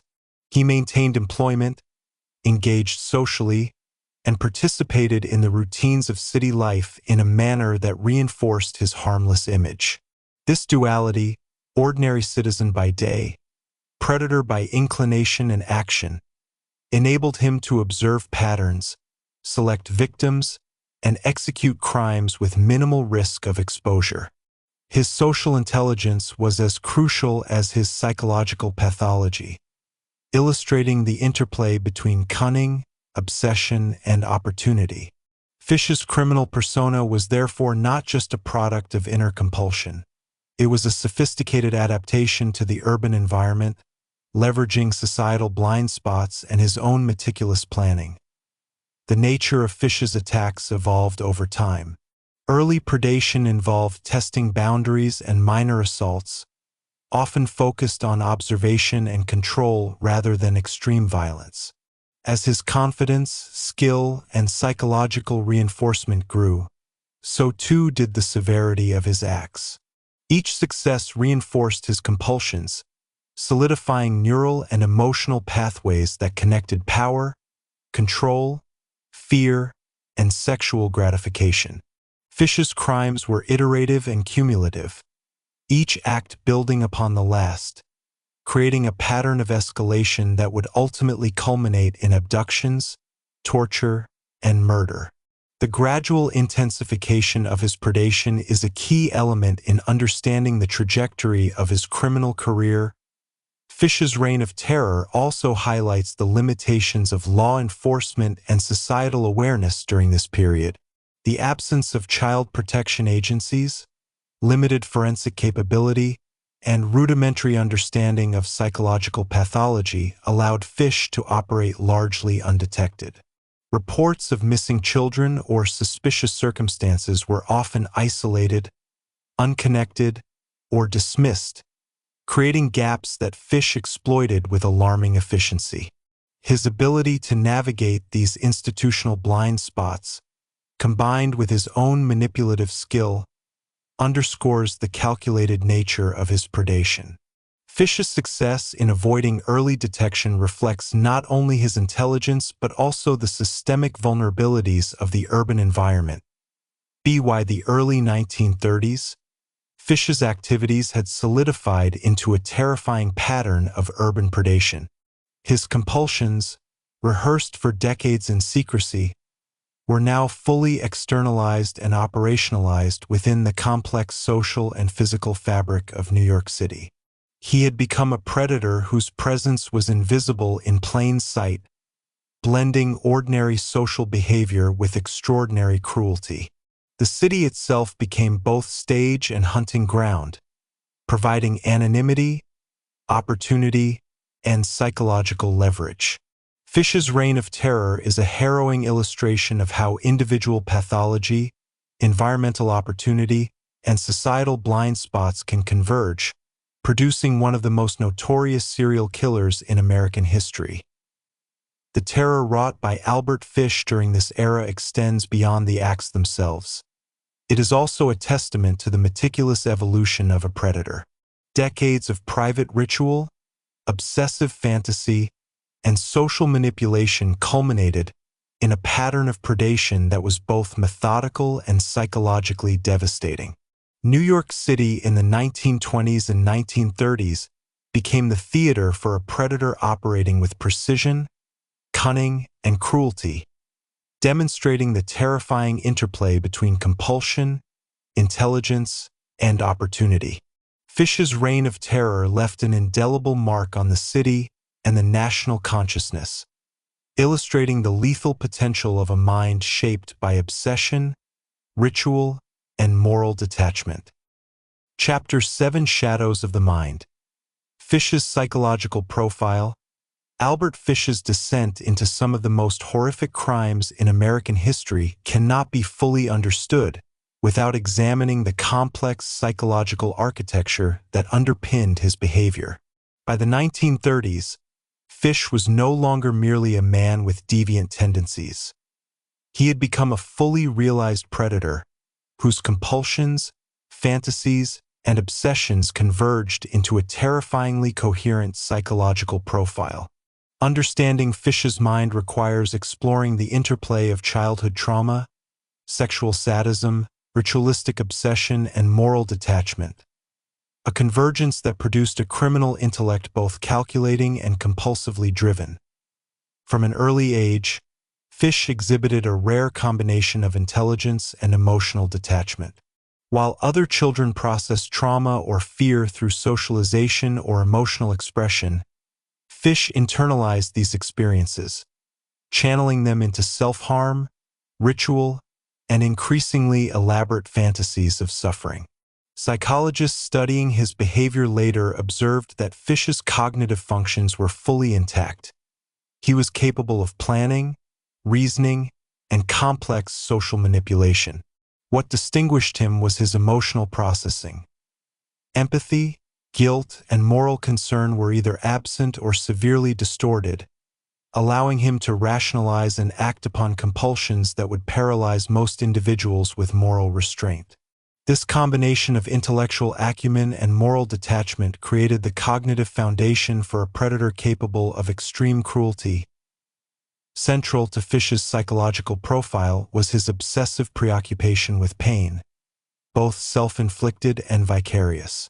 From childhood, he engaged in ritualized self-harm that was simultaneously sexualized and moralized. By adulthood, this pattern had externalized into a fascination with the suffering of others, particularly children. Fish's brain had effectively formed a feedback loop. Anticipation and observation of suffering triggered sexual arousal, which in turn reinforced compulsive behavior.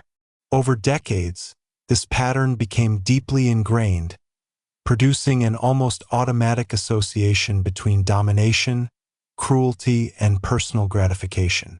This obsessive reinforcement created a mind in which ethical boundaries were irrelevant, replaced instead by the compulsive imperative to experience and exert pain. Religious distortion played a crucial role in Fish's internal rationalization. He selectively interpreted biblical narratives, emphasizing themes of suffering, sin, and punishment to justify acts of extreme cruelty. Pain and fear were reframed as spiritual instruments, and Fish's moral compass became defined by a warped, self-constructed ethical framework. Unlike typical religious devotion, which constrains behavior within socially recognized moral boundaries, Fish's interpretation served to validate and reinforce predation. The fusion of compulsion, sexual sadism, and religious rationalization is a hallmark of his psychological pathology, demonstrating the complex ways in which ideology can intersect with psychopathy to facilitate monstrous behavior. Fish's psychological profile also includes a pronounced capacity for manipulation and social intelligence. He understood the mechanisms of trust, obedience, and fear, applying them skillfully in interactions with victims and their families.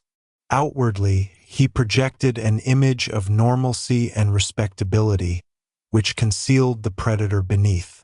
This ability to maintain a socially acceptable facade while privately orchestrating acts of violence reflects both intelligence and deliberate emotional compartmentalization. Fish's manipulative skill was not impulsive or ad hoc. It was cultivated through decades of observation, rehearsal, and trial, making him extraordinarily effective at accessing and controlling vulnerable individuals. Another defining feature of Fish's mind was the integration of imagination and ritualized rehearsal. Decades of private fantasy, self-harm, and mental simulation had created a sophisticated cognitive framework in which extreme acts of cruelty could be envisioned, planned, and executed with remarkable precision. Fish's fantasies were detailed, incorporating elements of terror, manipulation, and sometimes cannibalism, and they were rehearsed repeatedly in private. These rehearsals served as both psychological training and compulsion reinforcement, allowing Fish to act on impulses with minimal hesitation when opportunities presented themselves in the real world. This fusion of imagination and methodology is a key factor in understanding why his later crimes were executed with such chilling effectiveness. Fish's paraphilic behaviors, particularly sexualized sadism and masochism, were deeply integrated into his cognitive architecture. Unlike sporadic offenders, his deviant patterns were persistent, pervasive, and interwoven with moral rationalization and ritualistic practices. Early behaviors, self-harm, voyeurism, and minor assaults, had been reinforced over decades, creating neural pathways that linked pleasure, pain, control, and morality in a manner unique to his psychopathology.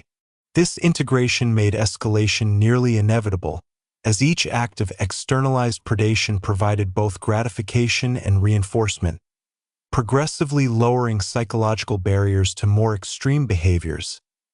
A particularly chilling aspect of Fish's psychological profile is his ability to combine patience, planning, and compulsive urgency. His crimes were neither impulsive nor random. They were structured performances in which timing, approach, and psychological effect were meticulously calculated. Patience allowed him to observe, manipulate, and learn from victims' behaviors, while compulsive urgency ensured that his fantasies were repeatedly enacted. This duality, strategic intelligence combined with obsessive compulsion, is rare, producing a predator who is simultaneously careful, calculating, and driven by irresistible inner forces. By analyzing Fish's mind, it becomes evident that his criminality was not a sudden eruption of insanity but the outcome of decades of obsessive reinforcement, emotional detachment, and ritualized compulsion. His psychological profile reflects a convergence of factors: intellectual acuity, emotional detachment, sexual sadism, ritualized obsession, religious distortion, and manipulative skill. Together, these elements created a mind capable of extreme violence, capable of operating in plain sight, and capable of rationalizing the most abhorrent acts. Understanding Fish's psychology is crucial not only for historical comprehension but also for modern forensic and criminal psychology, providing insight into how prolonged obsession and moral detachment can manifest in some of the most terrifying behaviors known to humanity. As Albert Fish's criminal activities escalated in the 1920s and 1930s, The full scope of his psychological complexity became increasingly apparent. His mind operated as both laboratory and stage, where decades of ritualized obsession, sexual sadism, and moral detachment merged into a terrifyingly effective framework for predation. Fish's psychological architecture was not chaotic. It was methodical, rehearsed, and highly specialized. Understanding the intricate components of his mind provides insight into why his crimes were so meticulously executed and why he evaded detection for so long. One of the most striking aspects of Fish's psychology was his capacity for compartmentalization. He could maintain an outward persona of harmlessness, normalcy, and even friendliness, while simultaneously harboring fantasies and compulsions that were grotesque in nature. This ability allowed him to interact with families, neighbors, and society at large without arousing suspicion. Compartmentalization also facilitated the rehearsal of criminal acts. Fish's mind could move seamlessly between fantasy and reality, between public civility and private horror, allowing him to refine predatory strategies without interference from social norms or guilt. Fish's sexual sadism was intricately linked to his obsessive rituals. From a young age, he had associated pleasure with pain, and this neural conditioning intensified over decades. Self-inflicted injury, voyeurism, and imaginative scenarios of domination became the core mechanisms through which he experienced gratification.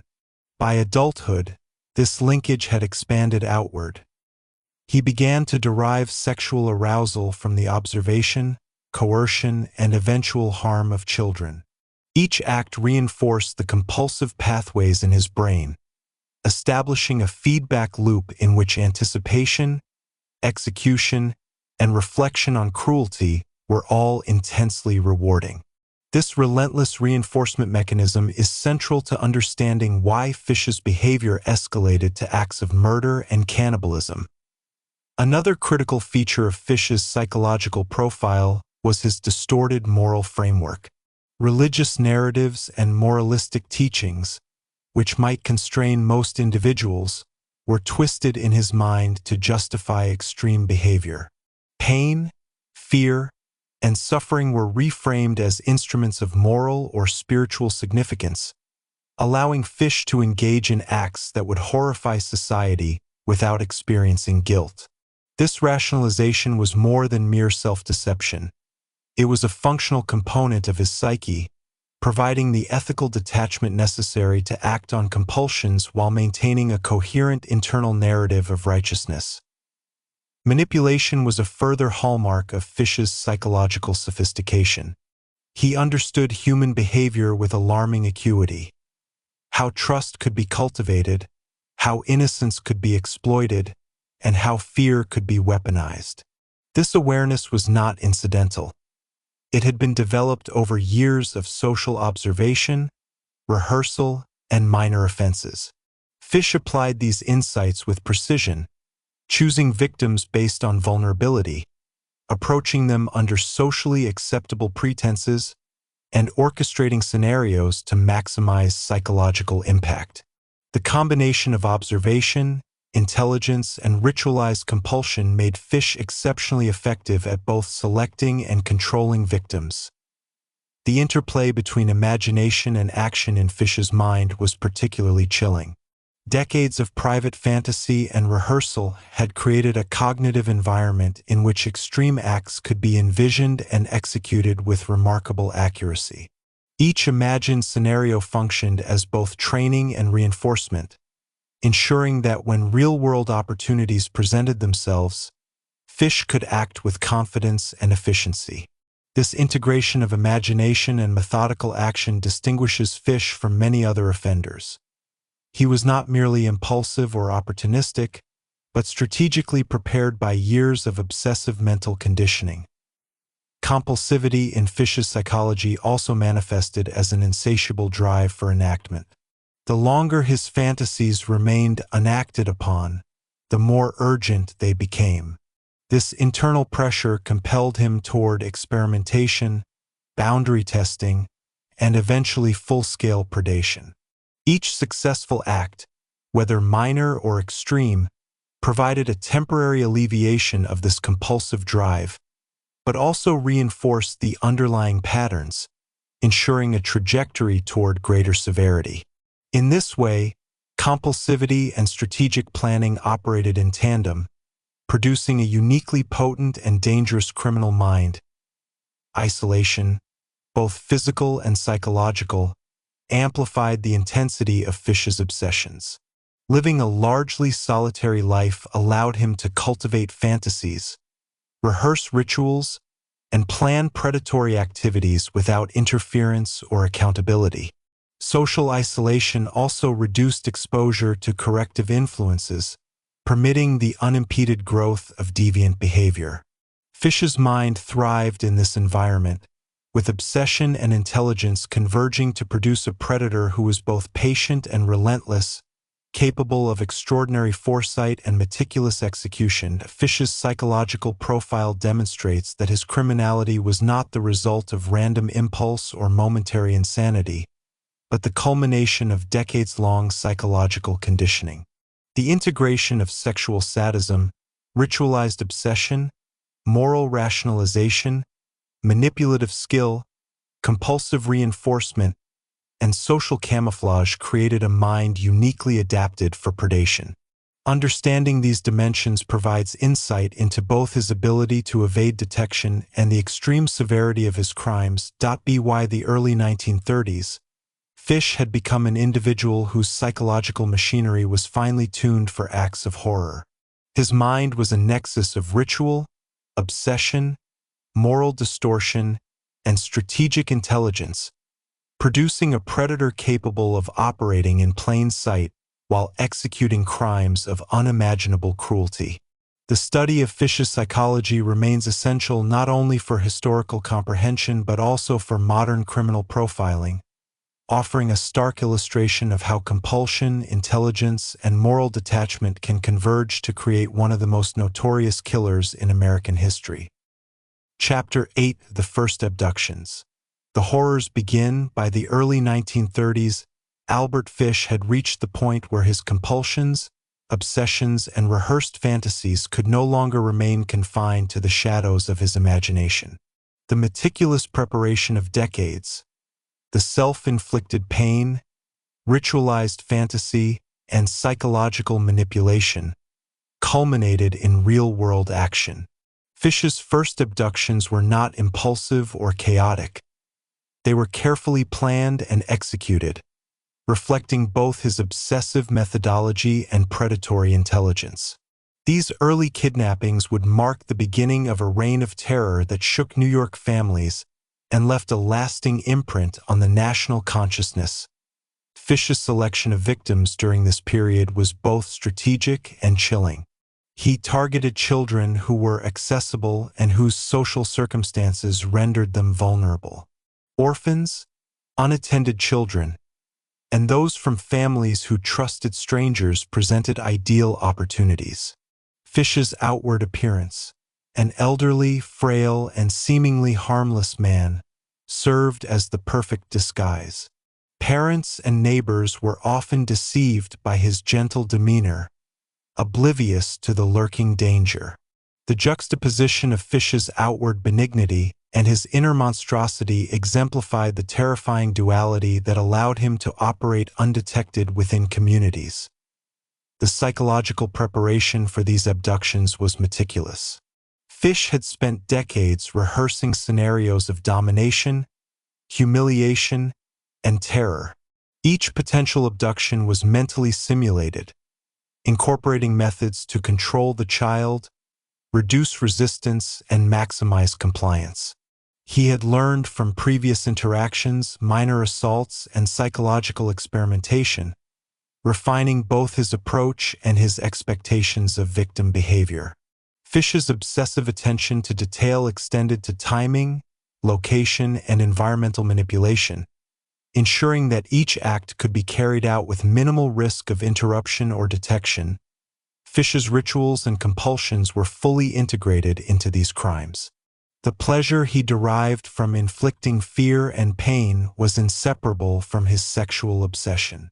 The act of abduction was itself a performance, combining anticipation, execution, and reflection.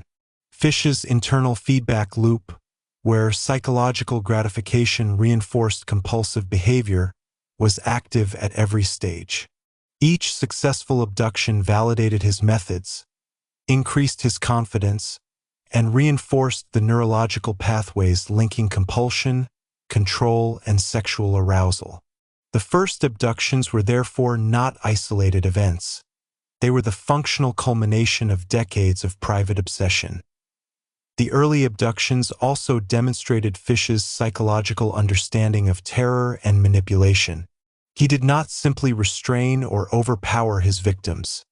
He created a complex interplay of fear, suggestion, and control. The children's emotional responses, panic, obedience, or compliance, served both as a source of gratification and as a confirmation of his predictive understanding of human behavior. Fish's crimes were thus as much about psychological domination as they were about physical control, reflecting a sophisticated integration of intelligence, compulsion, and sadistic imagination. Socially, Fish's activities were facilitated by the urban environment of New York. Crowded streets, transient populations, and limited child supervision created opportunities for abduction that he exploited with precision.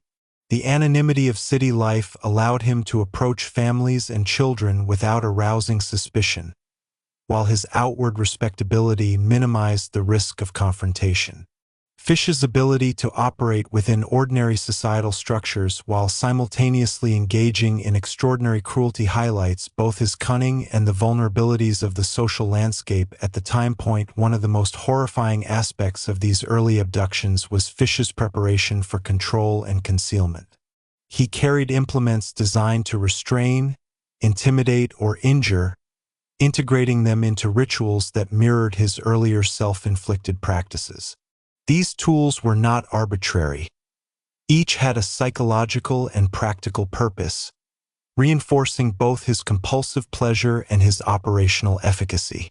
Fish's planning demonstrated a terrifying alignment of imagination, method, and execution, ensuring that each abduction could be completed with precision and secrecy. Communication and psychological manipulation were also key elements of his early predatory strategy. Fish occasionally experimented with correspondence designed to extend terror beyond the immediate act. While letters to families would later become a notorious hallmark of his crimes, even in the earliest abductions, he demonstrated an understanding of fear as a psychological tool.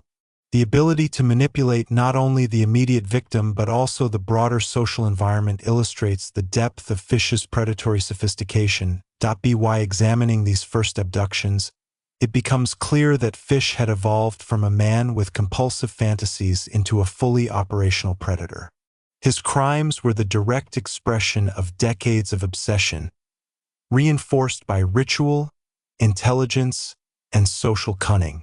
Each abduction served as both a manifestation of compulsion and a rehearsal for increasingly extreme acts, setting the stage for murders that would horrify a nation. Fish's first steps into real-world predation were not chaotic or impulsive. They were carefully orchestrated, psychologically informed, and ruthlessly executed, reflecting a mind uniquely equipped for cruelty and deception. As Albert Fish continued his descent into active predation, the first abductions evolved from meticulous planning into horrifyingly real encounters with victims. Each incident reflected decades of rehearsed compulsions, ritualized obsession, and psychological manipulation. Fish's crimes during this period were not random. They were carefully structured, demonstrating both the premeditation of a seasoned predator and the compulsive urgency of a man driven by deep-seated obsessions. The transition from fantasy to reality had now fully materialized, marking the beginning of a period of terror that would define Fish's notoriety. The methods Fish employed during these abductions were chilling in their precision. He often approached children under benign pretenses, using charm, perceived frailty, or harmless requests to lower defenses. Fish's understanding of social dynamics and human psychology allowed him to assess the most effective way to gain compliance, whether through suggestion, persuasion, or intimidation. His outward appearance as an elderly, seemingly harmless man was integral to this strategy, enabling him to move undetected in public spaces and within households. This careful orchestration of approach and deception highlights the interplay of intelligence and compulsion that characterized Fish's predatory behavior. Once in control of his victims, Fish's actions were guided by a combination of ritual and improvisation. He had rehearsed scenarios in his mind for decades, integrating elements of restraint, psychological domination, and in some cases, mutilation. His compulsions dictated the sequence and intensity of these acts, while his intelligence allowed him to adapt when unforeseen obstacles arose. Fish's predation was thus both structured and flexible, reflecting the sophisticated integration of obsessive rehearsal and adaptive strategy. Each abduction reinforced his confidence and skill, creating a feedback loop that made further escalation increasingly likely. The psychological dimension of these early abductions cannot be overstated. Fish derived profound gratification not only from physical control but also from the fear, confusion, and submission of his victims. Observing the emotional and behavioral responses of children served to reinforce the compulsive neural pathways that connected control, fear, and sexual arousal. Fish's understanding of this psychological mechanism was remarkably advanced, reflecting years of observation, minor offenses, and private rehearsal. These abductions were, in essence, laboratories for the enactment and refinement of his obsessions, blending ritual, control, and perverse satisfaction in a deadly synthesis. Fish also displayed a disturbing aptitude for manipulating families and social networks. His outwardly benign demeanor allowed him to interact with parents and guardians without suspicion. In some cases, he engaged families in extended conversations or social interactions, cultivating trust while secretly planning the abduction. This ability to operate within ordinary social contexts while simultaneously orchestrating predatory acts underscores the duality that made him so effective. Fish's crimes were thus not only physical in nature but social and psychological, exploiting both the vulnerabilities of individual victims and the broader blind spots of the community. The urban environment of New York City continued to facilitate Fish's predation. Crowded neighborhoods, transient populations, and limited child supervision created circumstances that allowed a predator to operate with relative freedom. Fish's meticulous planning and observation enabled him to identify optimal locations and moments for abduction, ensuring minimal risk of interference. The city's anonymity was both shield and stage, providing the context in which a seemingly harmless man could engage in acts of extraordinary cruelty.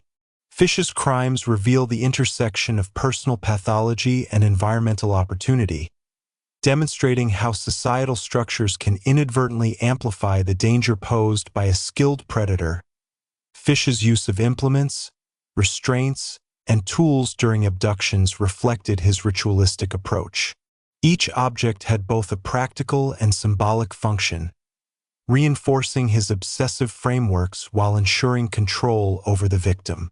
These tools were extensions of his compulsions, allowing him to impose physical and psychological dominance with precision.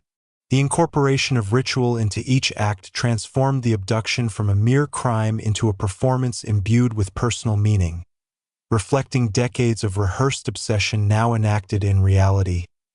Communication, both before and after abduction, became another facet of Fish's predatory methodology. While letters and taunting correspondence would become more pronounced in later years, Even these early incidents reveal a nascent understanding of psychological terror.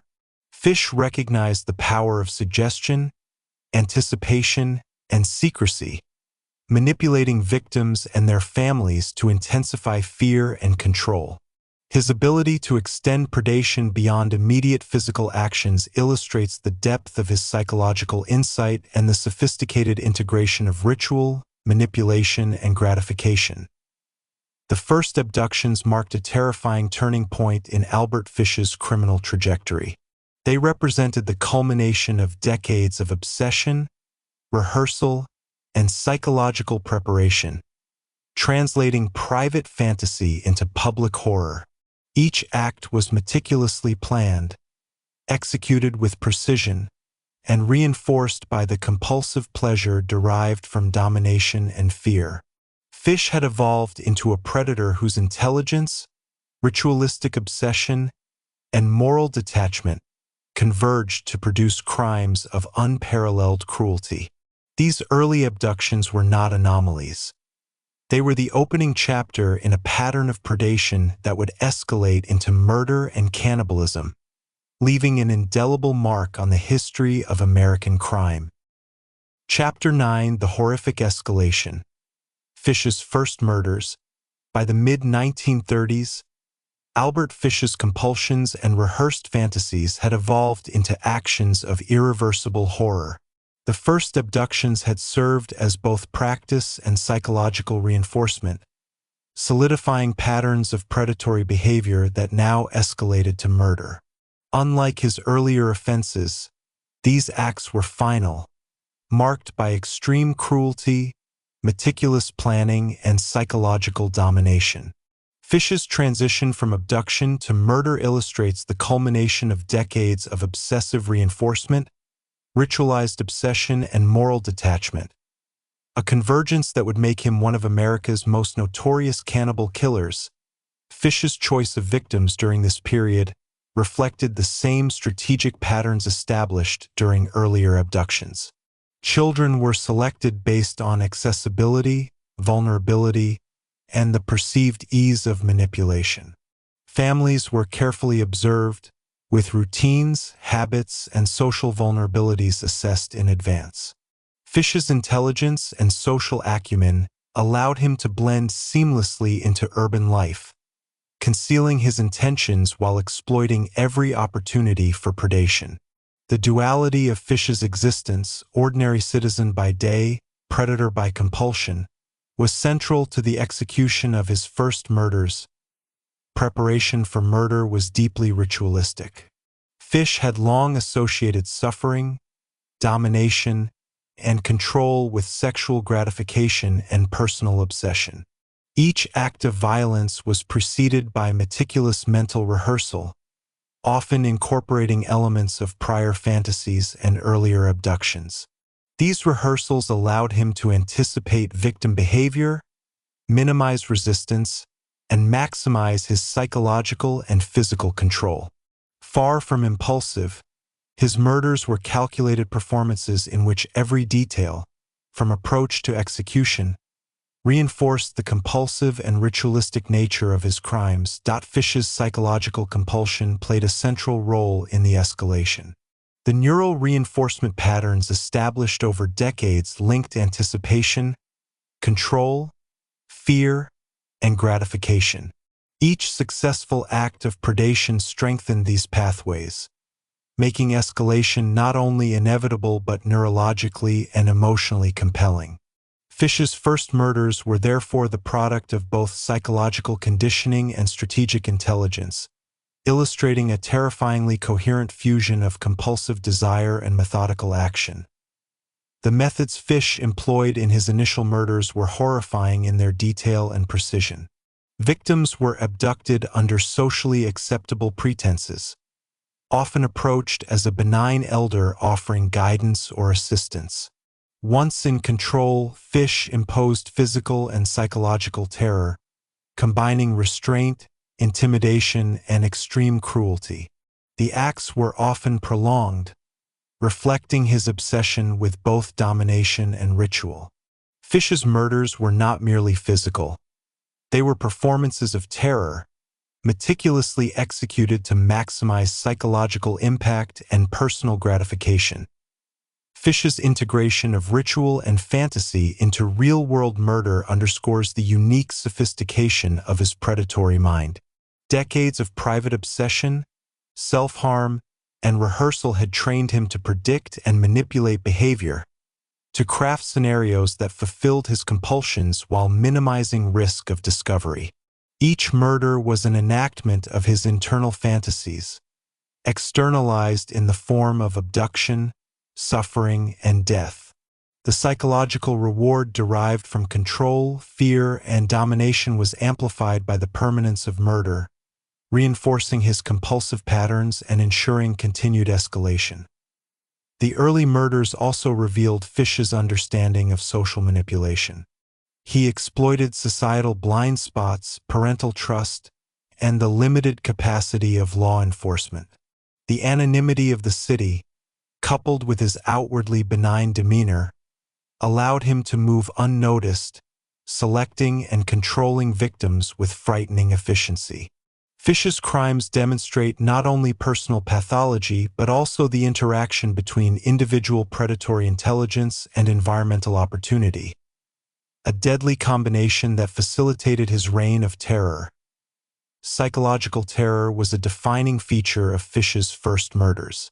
Beyond physical control, he sought to dominate the mind of his victim, imposing fear, compliance, and helplessness. The observation of these emotional responses provided gratification and reinforced the compulsive neural pathways linking domination, fear, and sexual arousal. Fish's early murders were therefore both acts of physical violence and exercises in psychological manipulation, illustrating a sophisticated understanding of human behavior and the mechanisms of terror. The aftermath of these murders highlighted Fish's dual capacity for concealment and ritual. He ensured that evidence was minimized, yet maintained meticulous records in his mind, cataloging each act for personal gratification. This combination of methodical organization and compulsive ritual illustrates the chilling balance of intelligence and obsession that characterized Fish's crimes. His first murders were not aberrations but rather the natural evolution of decades of obsession, social observation, and compulsive rehearsal. By the end of this phase, Fish had solidified the pattern that would define his infamy: abduction, psychological domination, ritualized murder, and concealment. These first murders marked a terrifying threshold, transitioning from preparatory offenses to acts of ultimate horror. Fish had become a fully operational predator, whose compulsions, intelligence, and ritualistic tendencies converged to produce crimes of extreme cruelty, leaving a lasting imprint on both families and the national consciousness. As Albert Fish continued his murderous spree, the horrifying sophistication of his crimes became increasingly evident. By the mid-1930s, Fish had fully integrated his decades-long compulsions, ritualized fantasies, and meticulous psychological rehearsals into real-world acts of extreme violence. Each murder was both an expression of his obsessions and a deliberate enactment of ritualized horror. These early killings exemplify the terrifying convergence of intellect, compulsion, and moral detachment, providing insight into how one man could commit atrocities of such unimaginable cruelty while remaining undetected for years. Fish's selection of victims during this period was methodical and deliberate. Children were chosen based on a combination of accessibility, vulnerability, and social circumstances. Families were observed, their routines studied, and weaknesses exploited. Fish's ability to navigate social environments with outward respectability allowed him to approach potential victims without arousing suspicion. This strategic precision reflected not only predatory intelligence but also an understanding of human behavior honed through decades of practice and obsessive observation.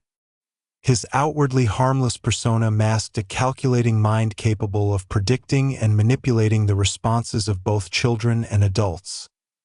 The psychological component of Fish's murders was central to his compulsive gratification. Beyond the physical act, he derived intense pleasure from instilling fear, observing compliance, and asserting absolute control.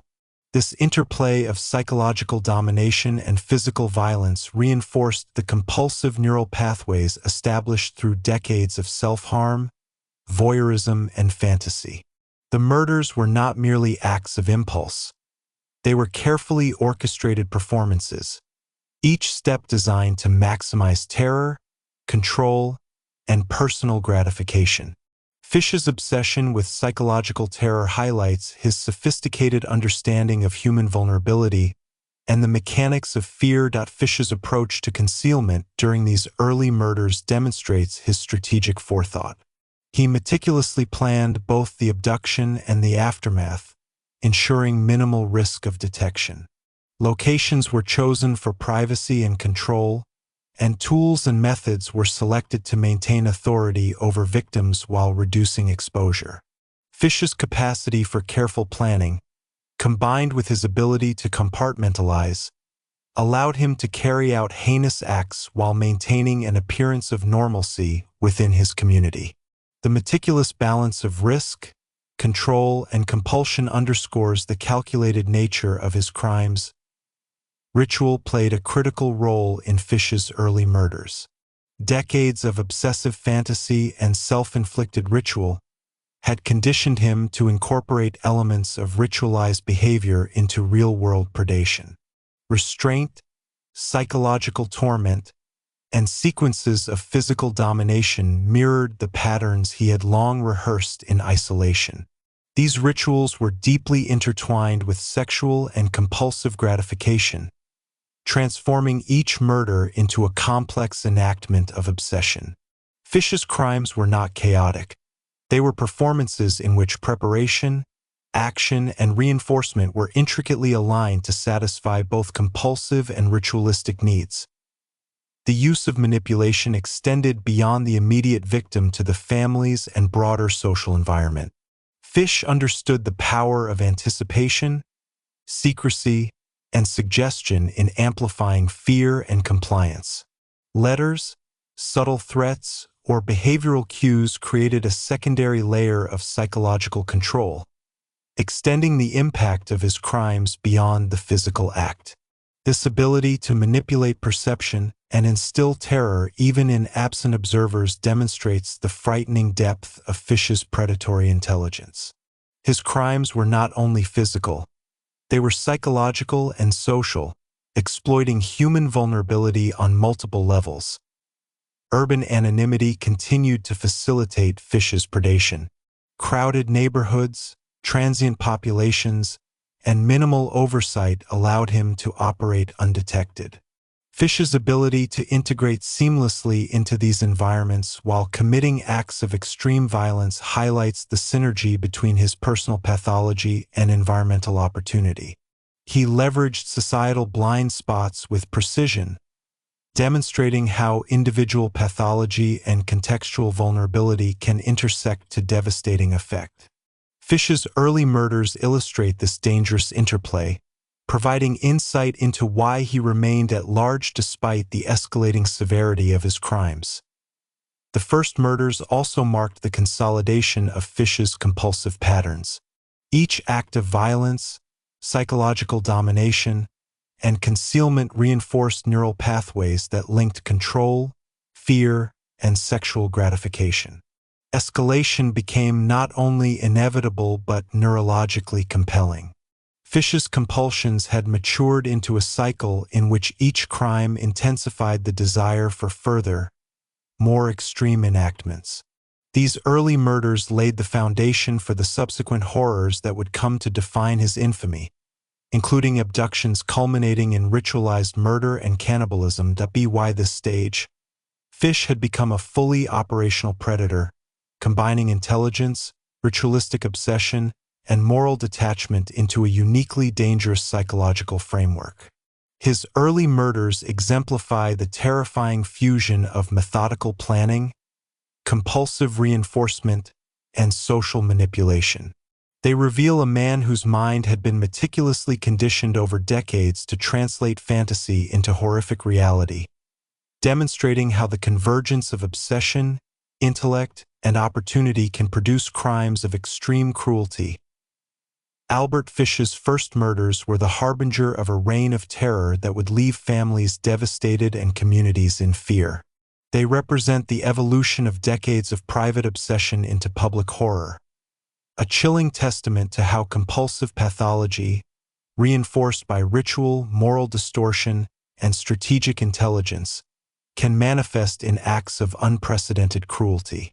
Fish had crossed a threshold from rehearsal to reality, and the consequences would ripple through the annals of American crime history, leaving a legacy of fear, fascination, and unimaginable horror. Chapter 10: The Cannibalistic Acts. Fish's most infamous crimes. By the mid-1930s, Albert Fish's compulsions and ritualized obsessions had escalated beyond abduction and murder into acts that would forever etch his name in criminal history. Cannibalism. The integration of decades of fantasy, psychological rehearsal, and sexual sadism culminated in these horrific behaviors, marking the darkest phase of his predatory career. Fish's cannibalistic acts were not impulsive or opportunistic. They were carefully orchestrated, reflecting meticulous planning, ritualized obsession, and a profound detachment from moral and social constraints. Understanding these crimes requires examining the interplay of compulsive pathology, strategic execution, and psychological gratification that defined Fish's later offenses. The cannibalistic acts were deeply intertwined with Fish's sexual sadism and ritualistic patterns. For years, he had cultivated an association between pain, domination, and arousal, initially directed at himself and later externalized toward victims. Cannibalism represented the ultimate convergence of these compulsions. The consumption of flesh was simultaneously an act of domination, a ritualized enactment of obsession, and a source of sexual gratification.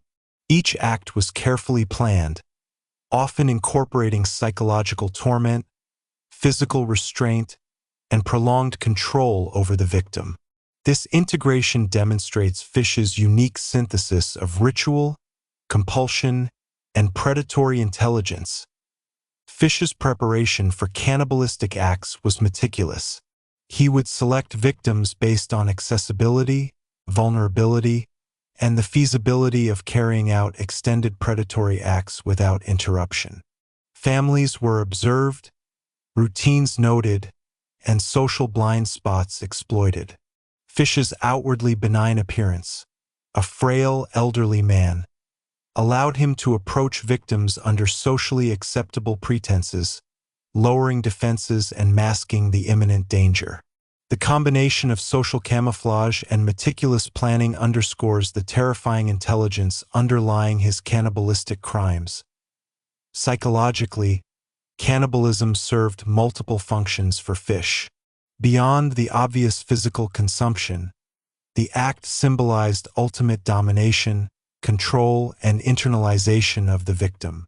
Each bite, each act of consumption, reinforced compulsive neural pathways linking fear, power, and sexual gratification. The act of eating flesh was not merely physical.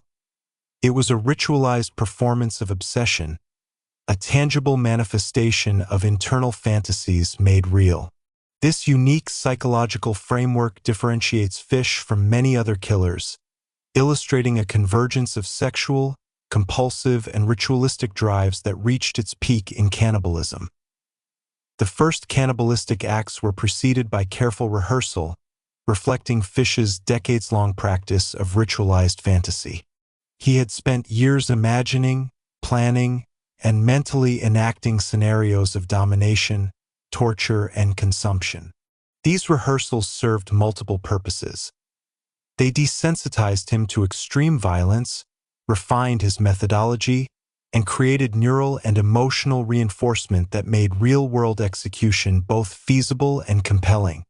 When the acts were finally carried out, they were precise, controlled, and ritualistically structured, demonstrating the terrifying effectiveness of prolonged mental rehearsal combined with compulsive obsession. Environmental factors in New York City facilitated these acts. Urban anonymity, transient populations, and limited social oversight provided Fish with the opportunities to abduct, restrain, and execute prolonged acts without immediate detection. His understanding of social norms and blind spots allowed him to exploit neighborhoods, homes, and public spaces with calculated precision. Fish's crimes reveal the deadly interplay between individual pathology and societal vulnerabilities, illustrating how a predator with strategic intelligence can manipulate environment, opportunity, and perception to fulfill compulsive desires. The cannibalistic acts were also deeply psychological. Fish derived immense satisfaction from the terror, helplessness, and eventual compliance of his victims.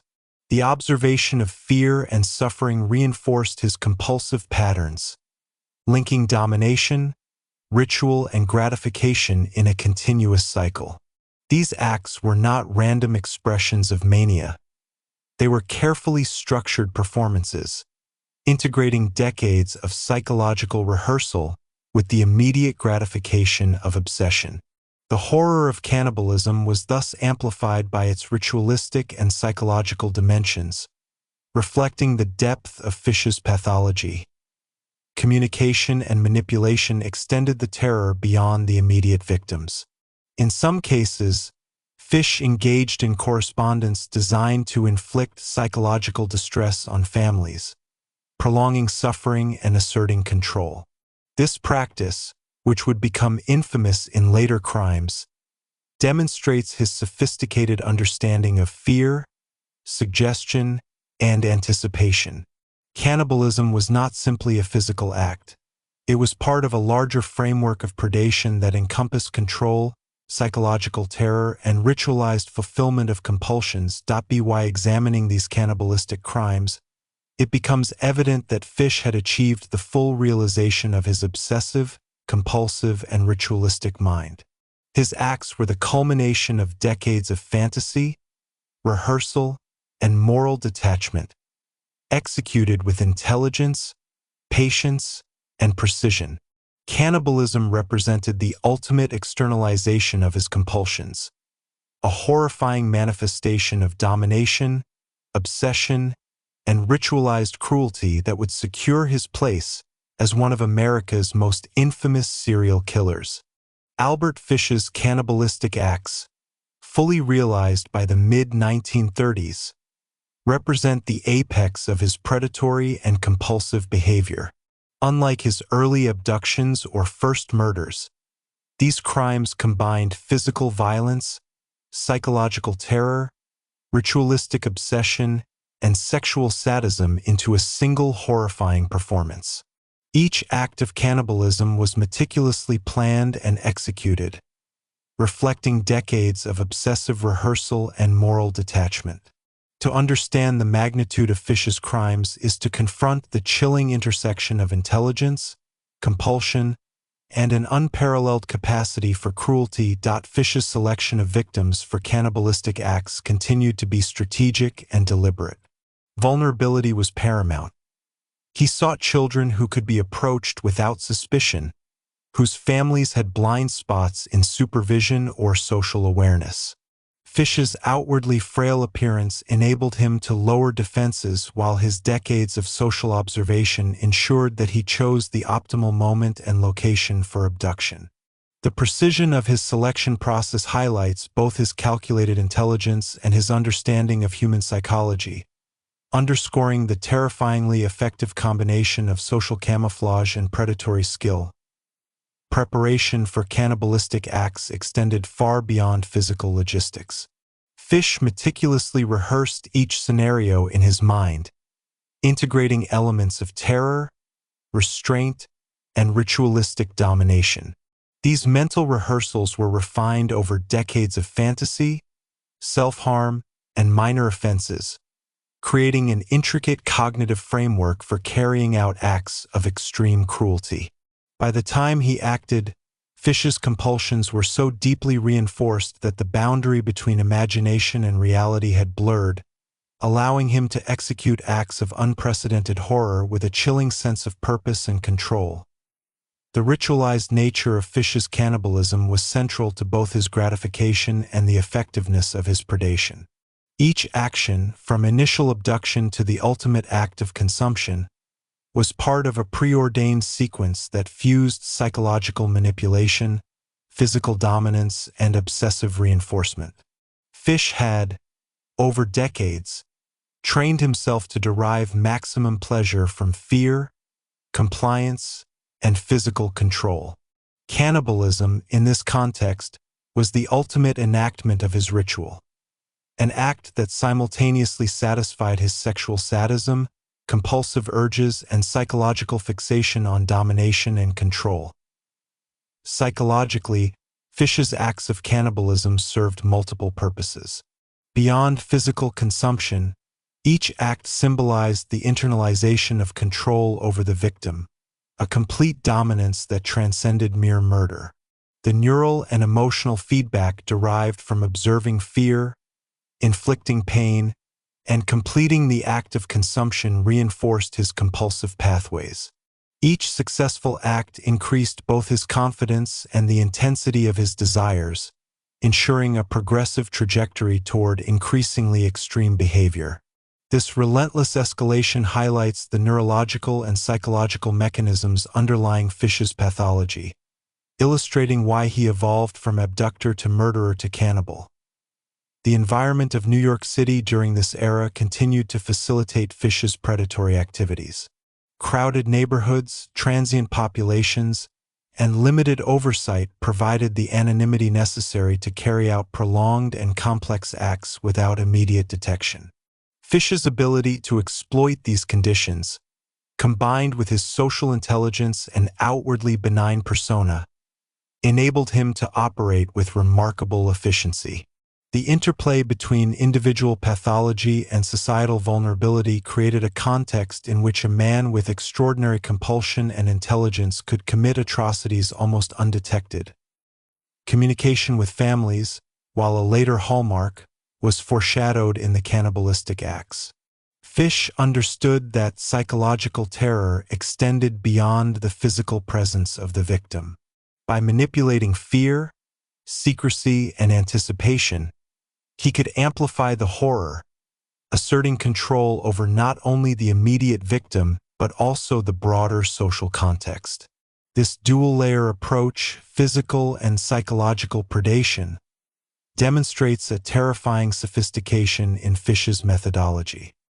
His acts of cannibalism were thus not isolated physical crimes but complex performances of ritualized horror and control. The first cannibalistic murders solidified Fish's evolution into a fully operational predator whose compulsions, intelligence, and moral detachment converged to produce acts of extreme and unprecedented cruelty. These crimes were the natural culmination of decades of obsessive fantasy, ritualized practice, and reinforced compulsive pathways. Fish's ability to translate years of private obsession into public horror illustrates the terrifying potential of unaddressed psychological pathology combined with opportunity and cunning. By examining Fish's cannibalistic acts, one sees the full realization of his obsessive, ritualized, and psychosexual pathology. He had become a predator whose crimes were guided by ritual, reinforced by compulsion, and executed with chilling intelligence. The acts of cannibalism were not impulsive eruptions of madness but meticulously orchestrated performances in which Fish's entire psychological architecture, fantasy, ritual, and moral detachment, was manifested in reality.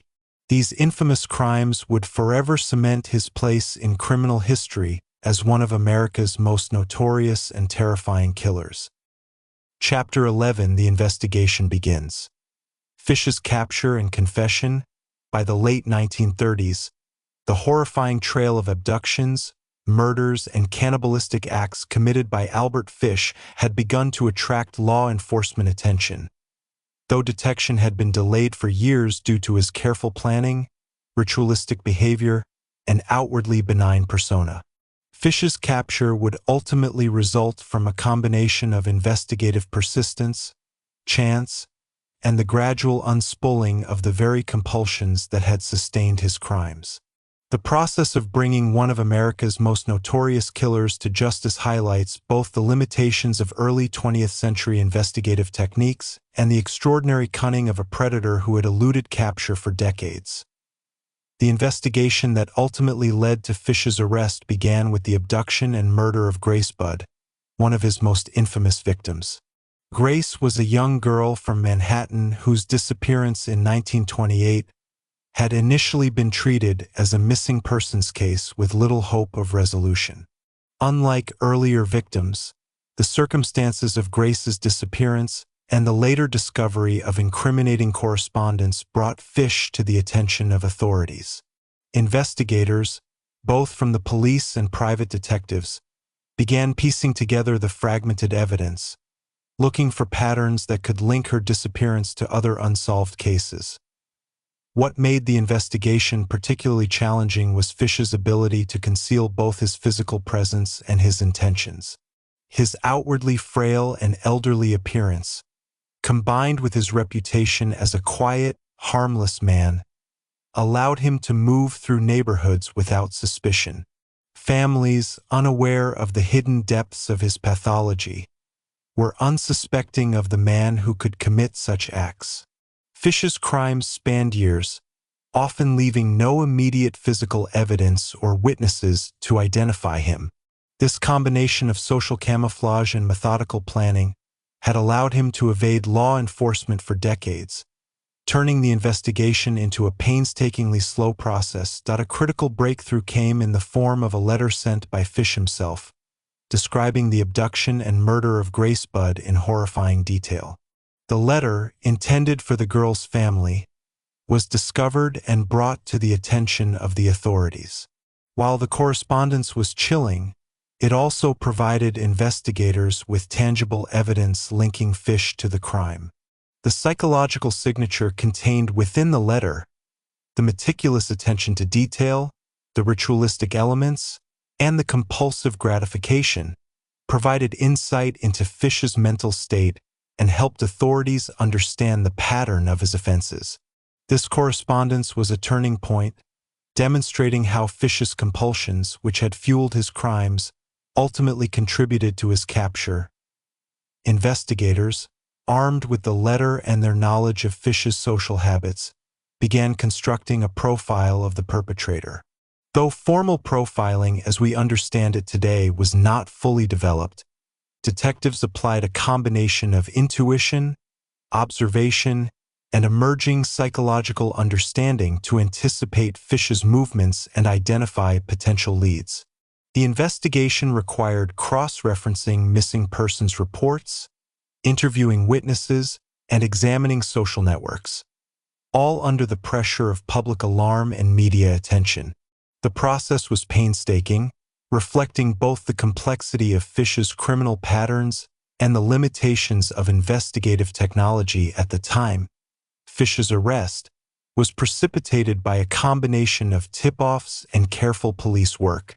Authorities were alerted to suspicious behavior and connections that traced back to him, including financial transactions, residential proximity, and social interactions with families of missing children. Once Fish became a person of interest, surveillance and direct questioning began, revealing inconsistencies in his narrative and providing further leads. His eventual detention was a culmination of methodical police work and the incremental unraveling of his compulsive behaviors, which, despite his intelligence, had left traces in both social and physical spaces. Once in custody, Fish's psychological profile became immediately apparent to investigators. Unlike many offenders, he confessed openly and without apparent remorse, detailing his actions in a manner that both horrified and fascinated authorities. His confessions were chilling in their specificity. He described abductions, acts of torture, ritualized procedures, and cannibalistic behavior with unsettling clarity. These admissions provided the crucial evidence required to prosecute him, and also offered a rare glimpse into the workings of one of the most infamous criminal minds in American history. Fish's confessions were not merely factual recountings. They were psychological windows into the compulsions and fantasies that had driven him. Investigators observed how ritualistic patterns, sexual sadism, and moral detachment were intricately linked in his mind. Each crime was described as both a compulsive necessity and a performance, reflecting decades of rehearsal, planning, and obsession. The detailed nature of his confessions provided an unprecedented understanding of a serial predator operating with intelligence and detachment, illuminating the terrifying precision and psychological depth behind his crimes. The investigation into Albert Fish's crimes was therefore a complex interplay of chance, diligence, and psychological insight. While his compulsions had sustained his predatory behavior for decades, the very nature of these compulsions, particularly his desire to communicate and ritualize, ultimately contributed to his capture. Fish's arrest marked the end of years of terror for many families and demonstrated both the limitations and capabilities of investigative work in an era before advanced forensic techniques. It also provided a unique opportunity to study the mind of a criminal whose pathology, intelligence, and ritualistic obsession had allowed him to evade justice for so long. Albert Fish's capture in the late 1930s represented a convergence of meticulous investigative work and the inescapable consequences of his own compulsions. While his intelligence, planning, and social camouflage had allowed him to evade detection for decades, the psychological patterns that had fueled his crimes ultimately left traces that investigators could follow. Fish's eventual arrest and confession provide one of the most detailed case studies in criminal psychology, revealing how ritualistic obsession, sexual sadism, and moral detachment can be both a mechanism of criminal behavior and a pathway to capture. Following his identification as a suspect, authorities conducted a systematic review of Fish's past activities. They cross-referenced missing children reports, neighborhood observations, and prior complaints to construct a comprehensive timeline of offenses. Investigators discovered patterns in the types of victims selected, methods of approach, and locations where abductions occurred. The emergence of these patterns allowed authorities to narrow the field and connect seemingly unrelated incidents to a single perpetrator. This painstaking detective work required both attention to detail and a developing understanding of criminal psychology, laying the groundwork for one of the most famous serial killer cases in U.S. history.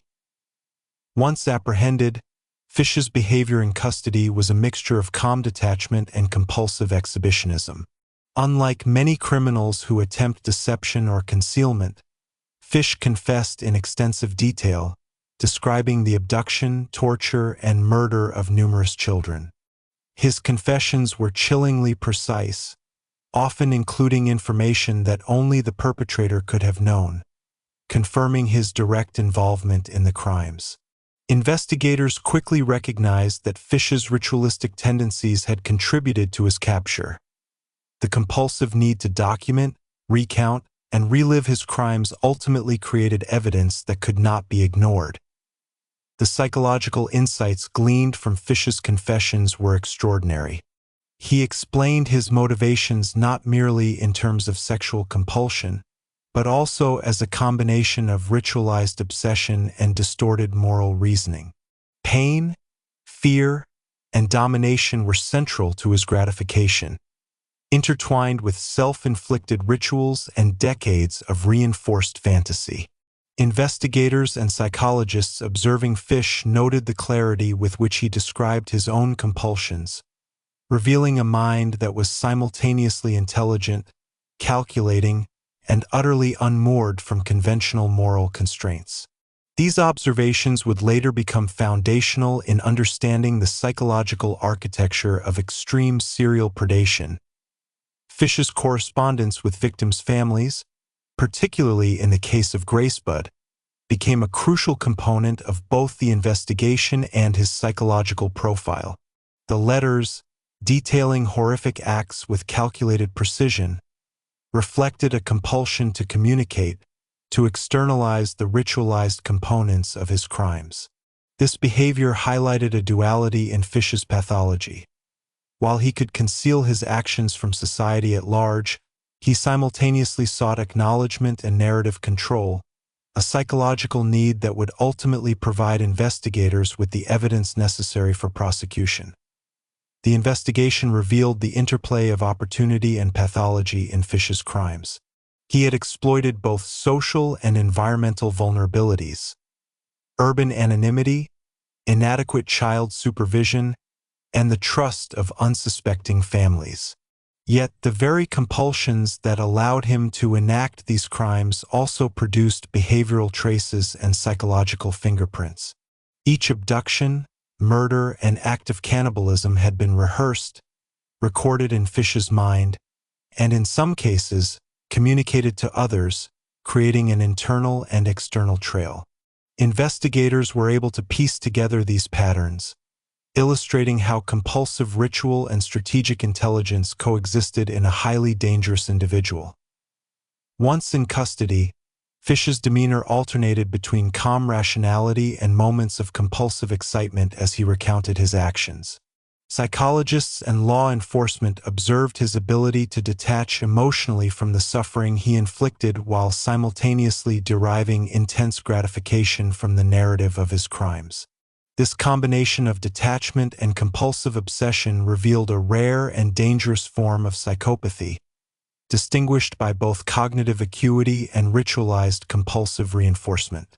The confessions provided a living case study of extreme criminal pathology, one that continues to inform the study of serial offenders today. Fish's capture also underscored the limitations of early investigative techniques. Without modern forensic methods, authorities relied heavily on observation, intuition, and deductive reasoning. Yet, even with these constraints, the meticulous piecing together of patterns, combined with Fish's own compulsive behaviors, proved sufficient to bring him to justice. The case demonstrates the interplay between offender psychology and investigative strategy. How compulsive tendencies, while enabling prolonged criminal activity, can also generate the very evidence that leads to capture. The arrest and confession of Albert Fish brought relief to communities terrorized for years, yet it also provided a window into the mind of one of America's most notorious criminals. Investigators were able to document a complete psychological portrait, revealing the mechanisms through which Fish's fantasies, rituals, and compulsions translated into real-world horror. His capture represents not only the end of his predatory activity but also a turning point in forensic psychology, providing critical insight into the behavior, mindsets, and motivations of extreme serial offenders. Albert Fish's investigation, arrest, and subsequent confession highlight the complex interplay of intelligence, ritualized compulsion, and environmental opportunity. While his crimes had been facilitated by decades of meticulous planning and social camouflage, his compulsions ultimately contributed to his downfall. The case remains one of the most significant in American criminal history, both for the severity of the crimes and the extraordinary insight it offers into the mind of a predator who combined ritual, obsession, and intelligence into a uniquely horrifying form of criminality. Chapter 12: The Trial. Evidence, confession, and public outcry. The trial of Albert Fish in the late 1930s captured the attention of a nation, shocking the public with the horrifying details of his crimes and revealing the depth of depravity that had gone unnoticed for decades. Fish, now in his 60s, faced charges for the abduction, torture, and murder of Gracebud, along with other offenses uncovered during the investigation. The proceedings were remarkable not only for the severity of the crimes, but also for the psychological insight they provided into one of America's most notorious serial killers. From the outset, the trial combined elements of legal strategy, forensic examination, and public spectacle, reflecting the unprecedented nature of Fish's criminality. Evidence presented during the trial was both physical and testimonial, meticulously collected by investigators who had traced Fish's activities over years. Central to the prosecution's case were the letters Fish had sent to Grace Budd's family, which contained explicit accounts of his abduction, torture, and murder. These letters, chilling in their detail, provided undeniable evidence linking Fish to the crimes and offered a rare glimpse into his psychological motivations. Investigators also relied on witness testimony, including neighbors and acquaintances who recalled suspicious behavior, as well as records of previous abductions and missing children cases that fit Fish's established patterns. The convergence of direct evidence and circumstantial patterns created a compelling narrative of guilt that would dominate the courtroom. Fish's own confessions played a pivotal role in the proceedings.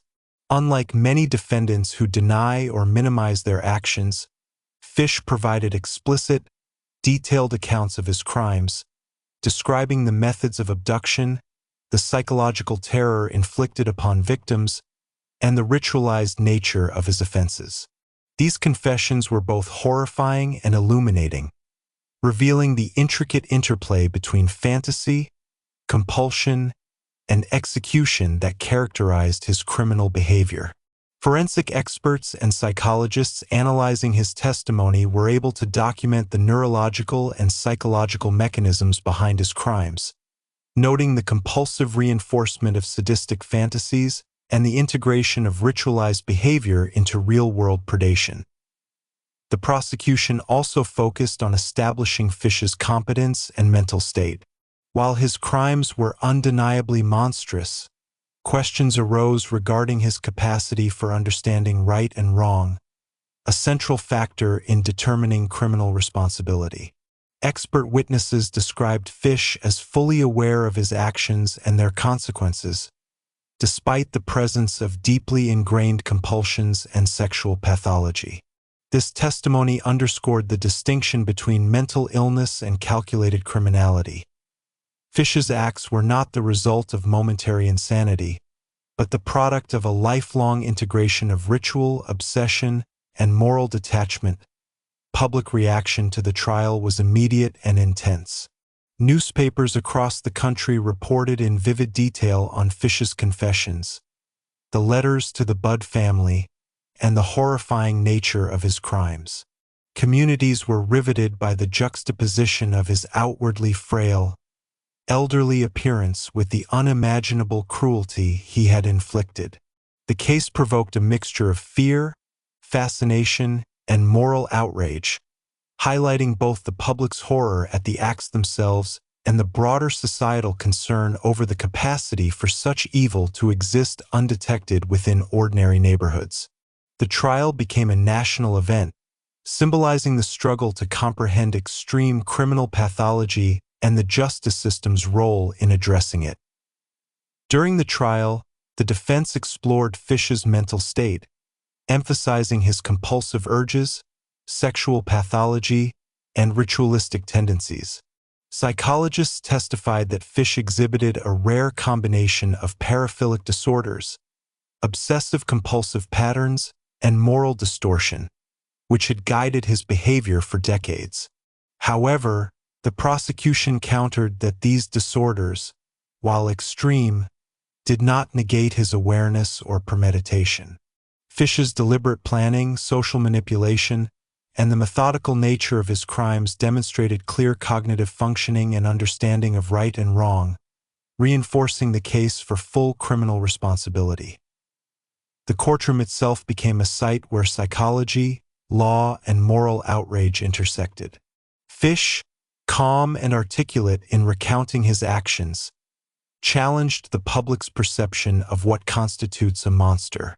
The detailed testimony and evidence forced jurors, legal professionals, and observers to confront both the factual reality of the crimes and the psychological mechanisms driving them.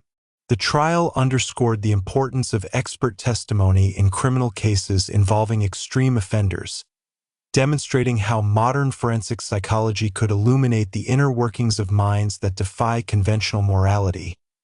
Throughout the proceedings, the letters and confessions were repeatedly examined, providing an unprecedented level of insight into the intersection of fantasy, ritual, and compulsion. Fish's meticulous documentation of his crimes, originally intended as a vehicle for gratification, became the prosecution's most damning evidence. The court carefully considered both the content and the psychological implications, acknowledging that the acts were executed with awareness and intent, not as the result of temporary insanity. These documents highlighted the uniquely ritualistic and psychological dimensions of Fish's criminality, illustrating how obsession and intelligence combine to produce acts of extreme cruelty. The trial also revealed societal and systemic challenges in dealing with serial predation. Police work relied heavily on witness accounts, pattern recognition, and logical deduction, demonstrating both the limitations and capabilities of investigative methods in the absence of advanced forensic science. The case underscored how environmental factors, societal blind spots, and offender intelligence can converge to facilitate prolonged criminal activity, while also illustrating the critical role of diligent, patient investigative work in securing justice. By the conclusion of the first phase of the trial, it was evident that Albert Fish's crimes were unprecedented in their combination of physical cruelty, psychological manipulation, and ritualized obsession. The courtroom became a stage on which the full scope of his criminal mind was revealed, providing both legal clarity and psychological insight. The evidence presented, combined with Fish's confessions, made a compelling case for conviction, setting the stage for one of the most dramatic and morally complex trials in American criminal history. The second phase of Albert Fish's trial intensified the public's fascination and horror. As proceedings continued, jurors, legal professionals, and spectators were confronted not only with the factual details of Fish's crimes, but also with the profound psychological complexity that underpinned them. Fish's case was unlike any other in American criminal history. It combined extreme acts of violence, cannibalism, psychological terror, and compulsive ritual. This portion of the trial focused on the interplay between Fish's mental state, the evidence, and the societal imperative for justice, creating a tense and morally charged courtroom drama. The prosecution emphasized the systematic nature of Fish's crimes, highlighting both the physical and psychological evidence of premeditation. Testimony detailed the abduction, torture, and murder of Grace Budd, demonstrating the sequence of events and the meticulous planning that allowed Fish to evade capture for so long. The letters Fish had sent to the Budd family were read aloud in court, their content shocking both for the brutality described and the calm, deliberate tone in which Fish recounted his actions. Each word served as a window into his mind, revealing the seamless fusion of ritual, compulsion, and calculated cruelty that characterized his offenses. Psychologists and forensic experts provided critical insight into Fish's mental state. Witnesses described his paraphilic tendencies, obsessive-compulsive behaviors, and ritualized sexual sadism, explaining how these elements drove his actions over decades. Yet, despite these profound psychological abnormalities, expert testimony confirmed that Fish was fully aware of the nature and consequences of his acts. The prosecution emphasized this point. Fish's crimes were deliberate, intentional, and fully cognizant, demonstrating a level of planning and awareness incompatible with legal insanity. The court's analysis of his mental state highlighted a tension at the heart of the case. understanding the psychological forces behind his crimes while affirming accountability under the law. Public attention to the trial reached unprecedented levels. Newspapers reported the details of Fish's confessions, the letters to Gracebud's family, and the broader history of his predatory acts. The shocking nature of the crimes, combined with Fish's calm articulation of them, created a sense of morbid fascination. Communities were horrified not only by the brutality of the acts but also by the realization that such atrocities could occur undetected for decades. The trial, in this sense, served as both a legal proceeding and a societal reckoning, forcing a nation to confront the realities of extreme criminal pathology. The defense's strategy focused heavily on Fish's psychological abnormalities. They argued that his compulsions, ritualistic obsession, and deviant sexual pathology impaired his ability to fully comprehend the moral and legal implications of his actions. Expert testimony detailed his long history of self-harm, masochistic behavior, and obsessional patterns, suggesting a mind dominated by uncontrollable compulsions. However, the prosecution countered with evidence of premeditation, social manipulation, and methodical execution, demonstrating that Fish's intellectual faculties were intact and that he possessed a clear understanding of right and wrong. This clash of perspectives created a courtroom dynamic that was as psychological as it was legal. Throughout the proceedings, Fish himself displayed a chilling composure. His ability to recount detailed narratives of murder, torture, and cannibalism without apparent emotional disturbance astounded observers. Psychologists noted that his calm demeanor was indicative of deep moral detachment combined with ritualized compulsive reinforcement. Each crime, as Fish described it, had been mentally rehearsed and executed with precision, reflecting decades of obsessive behavior translated into real-world violence. The courtroom was thus transformed into a window into a mind uniquely conditioned to commit acts of extreme cruelty while maintaining cognitive clarity. The jury was presented with overwhelming evidence of both Fish's guilt and his psychological complexity. Letters, confessions, witness testimony, and pattern analysis all reinforced the conclusion that Fish was responsible for the abduction and murder of Gracebud and possibly other children.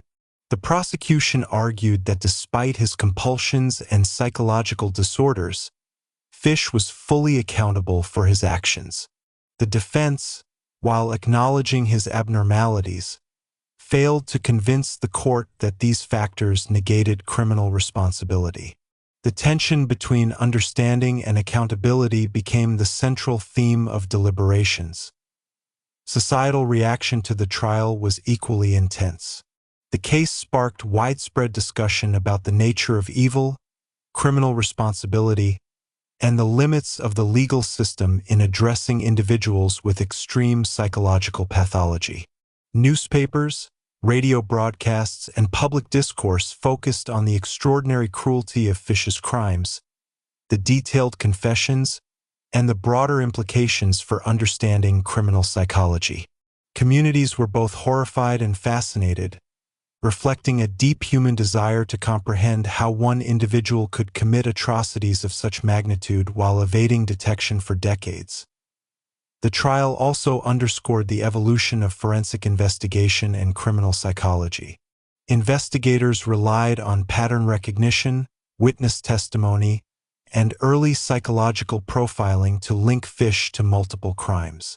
Expert testimony provided unprecedented insight into the mechanisms of compulsion, ritualized obsession, and sexual sadism. Fish's case became a benchmark for understanding the intersection of intelligence, compulsive pathology, and extreme criminality, shaping both legal practice and psychological study for decades to come. By the conclusion of this phase, it was clear that Albert Fish's crimes represented a unique confluence of horror, intellect, and obsession.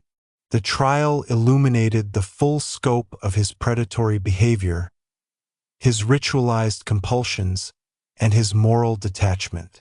The courtroom had become a stage on which the public could confront the realities of one of the most notorious serial killers in American history, providing both justice for victims and a lasting case study in extreme criminal psychology. Chapter 13: Conviction and Sentencing. Justice for the Horrors. The conclusion of Albert Fish's trial culminated in a landmark moment in American criminal history: the conviction of one of the most notorious serial killers the nation had ever encountered.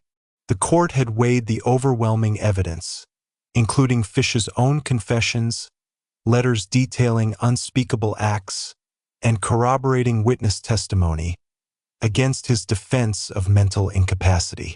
The jury's deliberations were intense, reflecting both the gravity of the crimes and the unprecedented nature of Fish's pathology. The conviction not only provided legal closure but also offered society a rare glimpse into the mind of a predator whose combination of intelligence, ritualistic obsession, and moral detachment had allowed him to operate for decades. Fish's trial had thoroughly documented the pattern of his predatory behavior.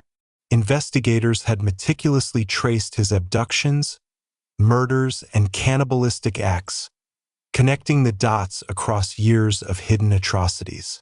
The letters to Grace Budd's family were particularly damning, providing both the timeline and psychological signature necessary to establish guilt beyond a reasonable doubt. Expert testimony highlighted his premeditation and awareness, demonstrating that Fish's compulsions, though extreme, did not negate his capacity for understanding right and wrong. The case therefore exemplified the complex interplay between mental abnormality and criminal responsibility.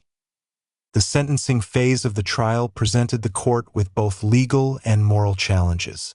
Fish's crimes were of such extreme cruelty that the public demanded the harshest penalty possible. At the same time, his documented psychological abnormalities raised questions about culpability and the nature of punishment for individuals whose pathology transcended conventional understanding. Psychologists testified that while Fish was undeniably abnormal, he had executed his crimes with clear intention and forethought, reinforcing the argument for full accountability. The evidence of ritualized planning, premeditation, and methodical execution outweighed the mitigating considerations of mental disorder in the court's deliberations. When the verdict of guilty was read, public reaction was a mixture of horror, relief, and fascination. Fish had committed acts that defied comprehension, and his conviction represented both a societal triumph and a sobering reminder of human capacity for cruelty. Newspapers across the country reported the case in exhaustive detail, recounting his abductions, the psychological manipulation of victims, and the cannibalistic acts that had shocked communities. The public's response highlighted not only fear and moral outrage but also a profound curiosity about the inner workings of a mind capable of such atrocities. Albert Fish's sentencing to death by electric chair reflected the severity of his crimes and the societal imperative to ensure justice.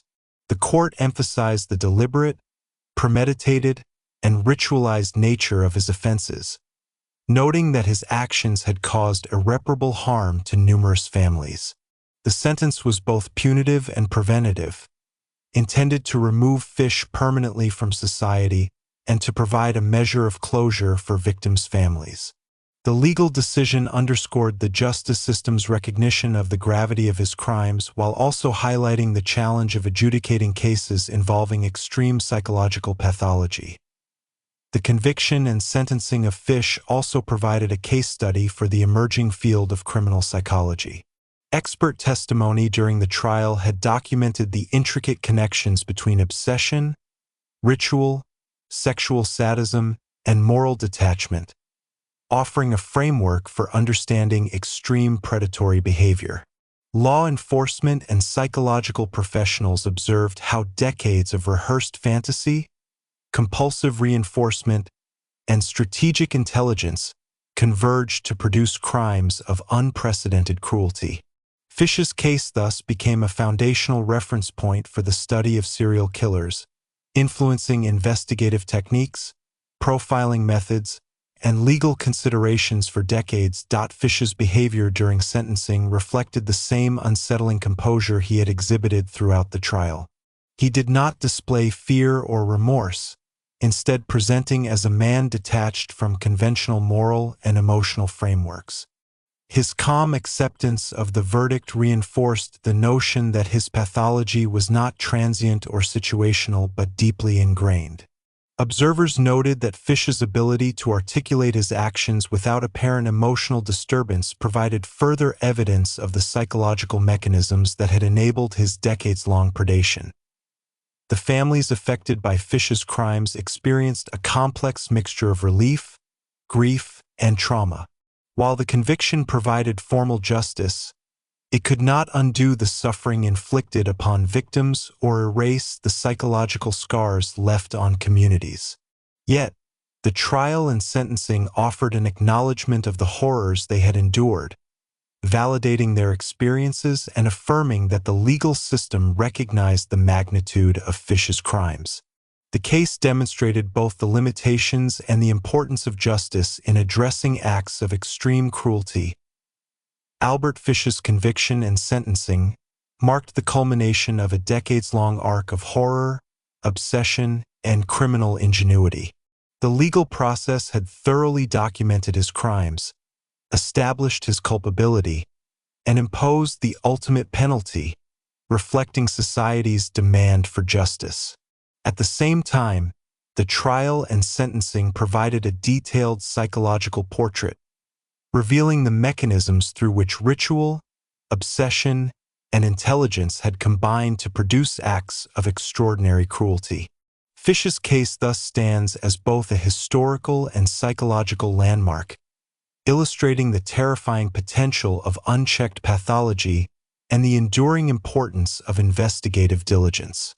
The second part of Albert Fish's sentencing phase further highlighted the intersection of law, psychology, and public reaction, as society grappled with understanding the magnitude of his crimes. The courtroom became a venue not only for legal adjudication but also for a broader examination of human pathology, morality, and justice. Fish's extreme criminal behavior, coupled with his ritualized and compulsive tendencies, challenged conventional notions of culpability, forcing both the legal system and the public to confront questions about intent, awareness, and the psychological mechanisms behind acts of unspeakable cruelty. During the sentencing hearings, expert witnesses provided extensive psychological testimony, detailing Fish's lifelong patterns of paraphilic and obsessive-compulsive behavior.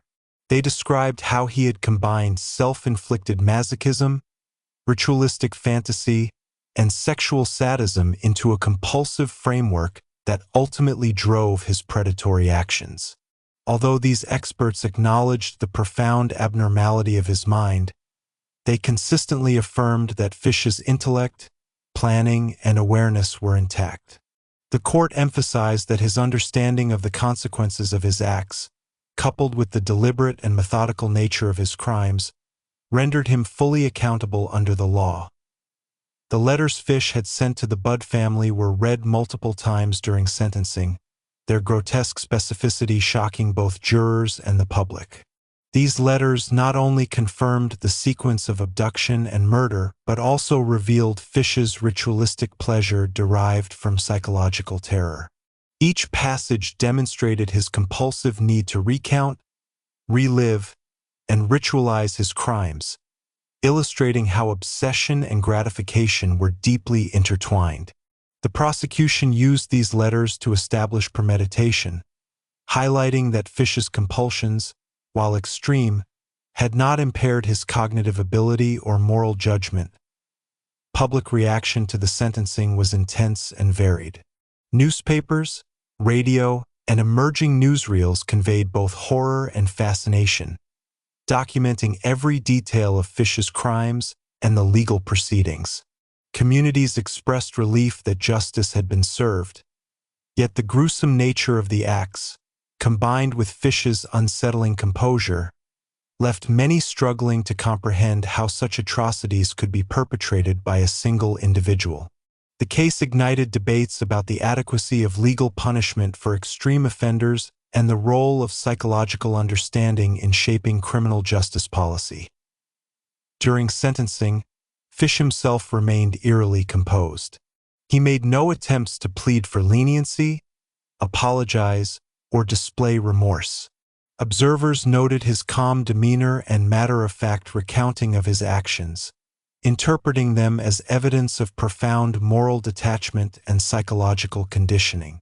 Psychologists analyzing his behavior concluded that his composure reflected the deep integration of ritualized compulsion, cognitive planning, and emotional detachment that had enabled him to commit decades of crimes without detection. This insight would become a cornerstone in the study of extreme predatory behavior and psychopathy. The judge, in delivering the sentence, emphasized the extraordinary nature of Fish's crimes. He described them as acts of calculated, prolonged cruelty, executed with both intelligence and obsessive ritual. The court affirmed the death penalty as the only proportionate response, reflecting both the societal demand for justice and the recognition that Fish's compulsions had manifested in acts so heinous that rehabilitation or containment within conventional correctional systems was insufficient. The ruling highlighted the need for legal systems to address extreme pathology with a combination of punitive certainty and societal protection. Fish's case also illuminated broader challenges in criminal justice regarding mental illness and moral responsibility. While his compulsions and psychological abnormalities were extreme, they did not negate his deliberate intent or awareness of right and wrong. This distinction became central to the court's reasoning, establishing a precedent for evaluating cases in which severe pathology coexists with cognitive and moral awareness. Legal scholars would later cite Fish's trial and sentencing as an example of the delicate balance between psychological insight and accountability in adjudicating extreme criminal behavior. The families affected by Fish's crimes received the sentence as both a measure of justice and a symbolic closure. Though the horrors inflicted could never be undone, the legal recognition of Fish's culpability provided validation and acknowledgement of their suffering. The case emphasized the dual purpose of the justice system: to impose consequences on perpetrators of extreme violence and to provide society and victims with recognition, accountability, and, where possible, psychological closure. Albert Fish's conviction and death sentence marked the end of a decades-long saga of abduction, murder, and cannibalistic horror. The proceedings, while delivering justice, also documented the extraordinary psychological profile of a man whose rituals, compulsions, and intelligence had combined to produce crimes of unparalleled cruelty. The trial and sentencing became not only a legal milestone but also a seminal reference for the study of extreme criminal pathology, providing insight into the mechanisms of obsession, ritualized behavior, and moral detachment that define some of the most notorious offenders in history.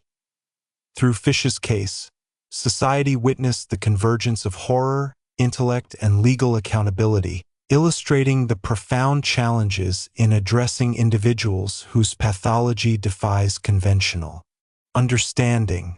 His sentencing reaffirmed the role of justice in protecting society, while also providing a critical lens through which to examine the psychological underpinnings of extreme criminal behavior.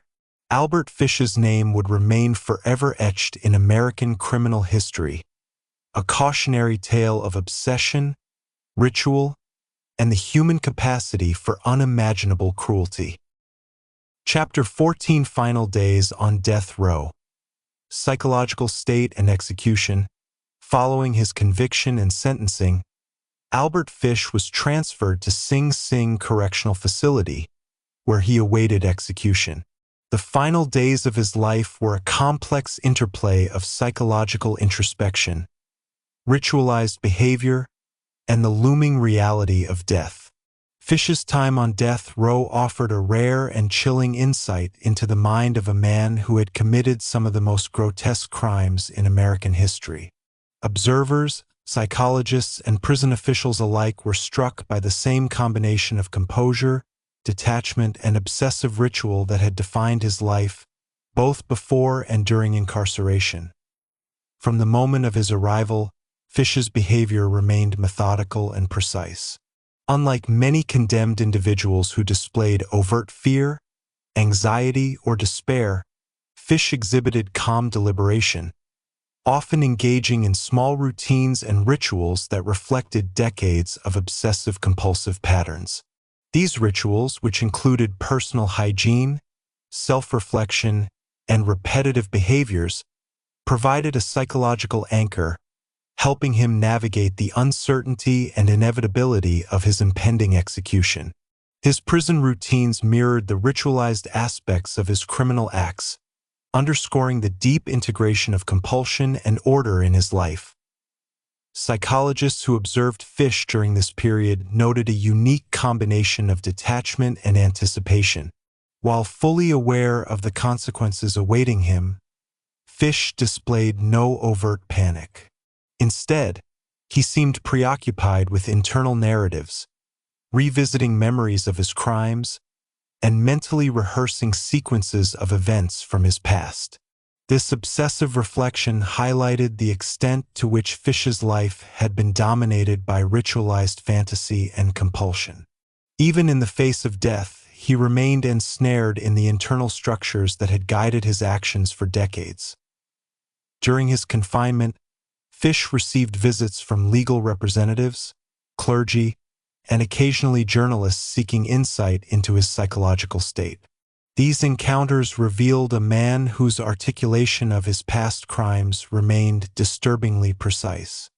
He described his actions with the same calm and methodical detail as during his trial, revealing the same pattern of ritualized obsession and moral detachment. Fish's ability to recount decades of abductions, murders, and cannibalistic acts without apparent emotional disturbance reinforced the conclusion that his psychological makeup had remained largely unchanged from his active years of predation. Letters and communications Fish wrote from his cell further illustrate his psychological state. He often oscillated between mundane topics and deeply unsettling references to his past offenses, demonstrating a compartmentalized mind capable of both ordinary social interaction and extreme ritualized recollection. These writings provided investigators, psychologists, and scholars with additional insight into the internal mechanisms that had facilitated his decades-long predatory career. They revealed the continuity of obsession, compulsion, and ritual, even under conditions of extreme constraint and impending mortality. Prison officials reported that Fish displayed an unusual level of cooperation with staff, engaging in tasks, following rules, and maintaining personal routines. This behavior was interpreted not as remorse but as an extension of his obsessive need for structure and order. The precision with which he conducted himself, even in the confines of death row, reflected a mind deeply conditioned to ritualized action. Fish's composure and adherence to routine further demonstrated his capacity for calculated behavior, a trait that had allowed him to evade detection for decades. As the execution date approached, Fish became increasingly introspective. He was reportedly contemplative about the nature of his crimes, his compulsions, and the inevitability of death. Yet even this reflection lacked traditional emotional expressions such as guilt or fear. Instead, he appeared engaged in a psychological process of cataloging, evaluating, and mentally rehearsing aspects of his life and offenses. This behavior underscored the pervasive influence of ritualized compulsion. Fish remained immersed in the internal structures that had guided his actions, even in the shadow of his own mortality. Psychological assessments during this period emphasized the rarity of Fish's pathology. He was neither overtly psychotic nor incapable of understanding reality. Instead, He exhibited a deeply ingrained pattern of obsessive-compulsive behavior, sexual sadism, and ritualized moral detachment.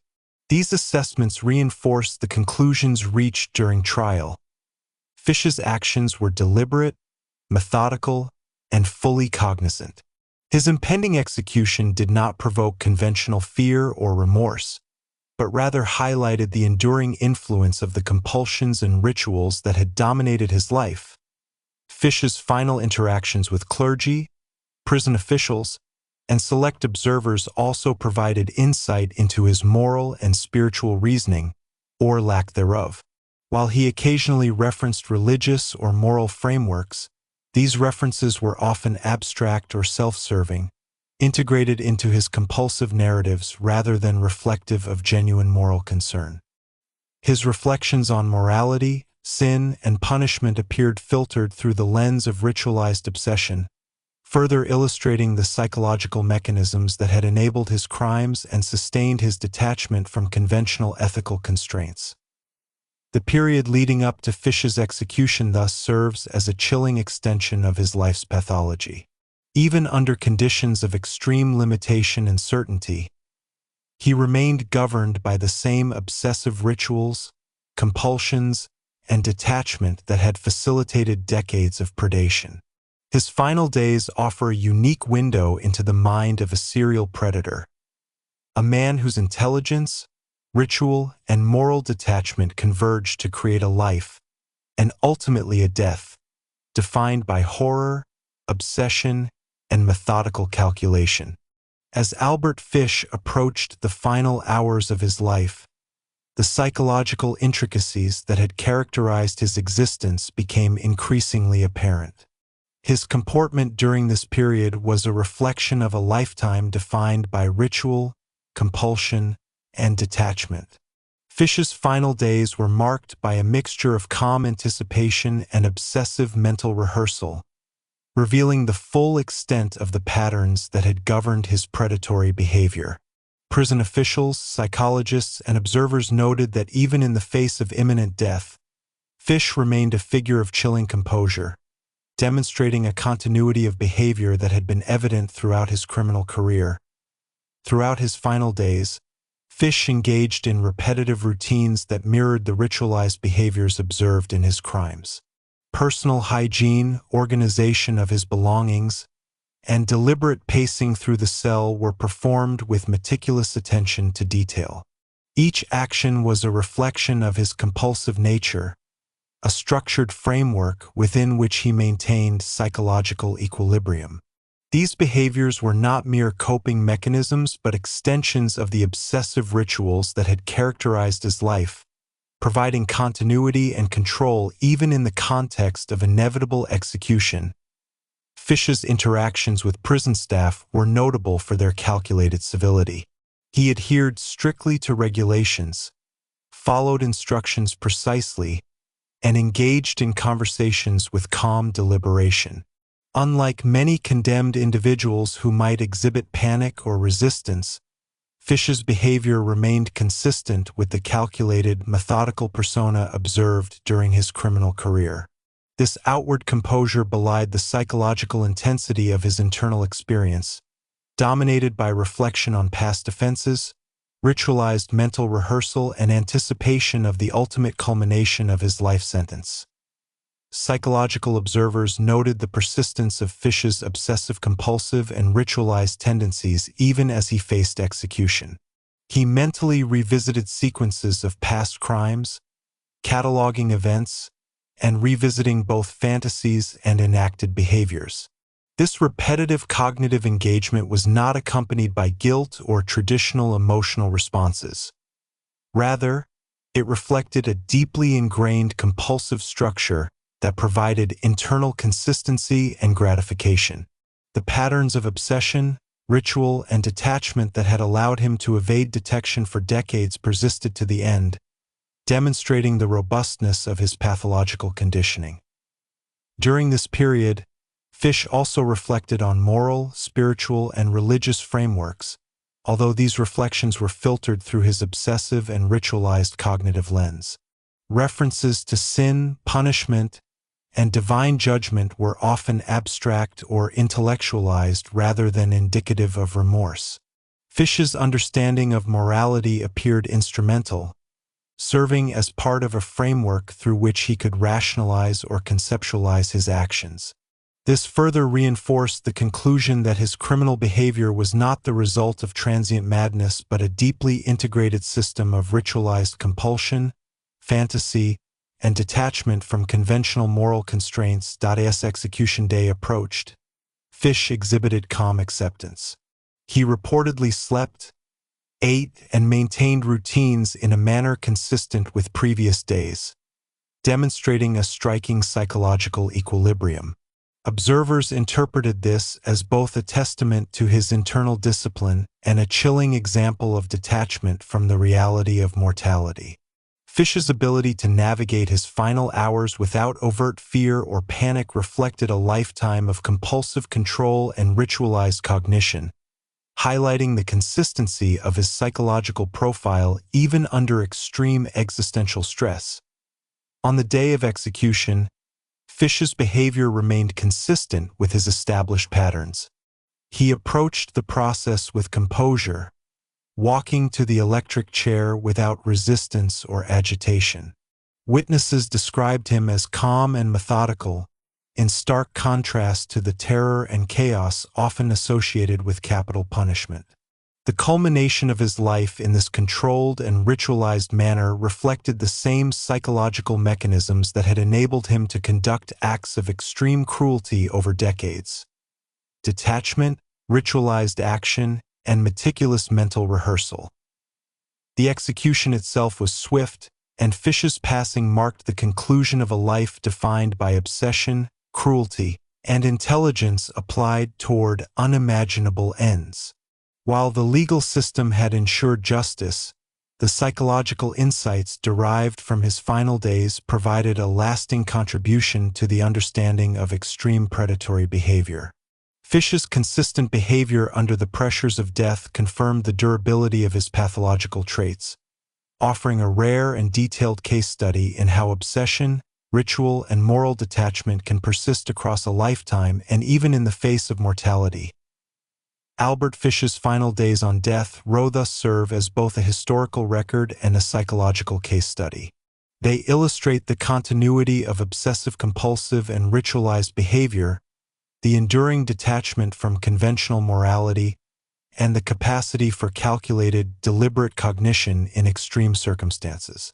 His death concluded a chapter of unparalleled horror in American criminal history, yet the observations made during this period continue to inform forensic psychology, criminal profiling, and the study of serial predation. Fish's life and final hours underscore the terrifying interplay of compulsion, intelligence, and moral detachment that defined one of the most infamous figures in criminal history. Chapter 15: Legacy, Psychological Impact, and Lessons Learned. The legacy of Albert Fish is both dark and enduring, resonating across the fields of criminal psychology, law enforcement, and societal understanding of extreme pathology. While his life and crimes ended with his execution, the lessons derived from his case continue to shape modern approaches to investigating, profiling, and understanding serial predators. Fish's case exemplifies the terrifying intersection of intelligence, ritualized compulsion, and moral detachment, demonstrating how a single individual, operating largely unnoticed, could inflict decades of horror upon vulnerable communities. Fish's notoriety has persisted due to the unique combination of factors that defined his criminal behavior.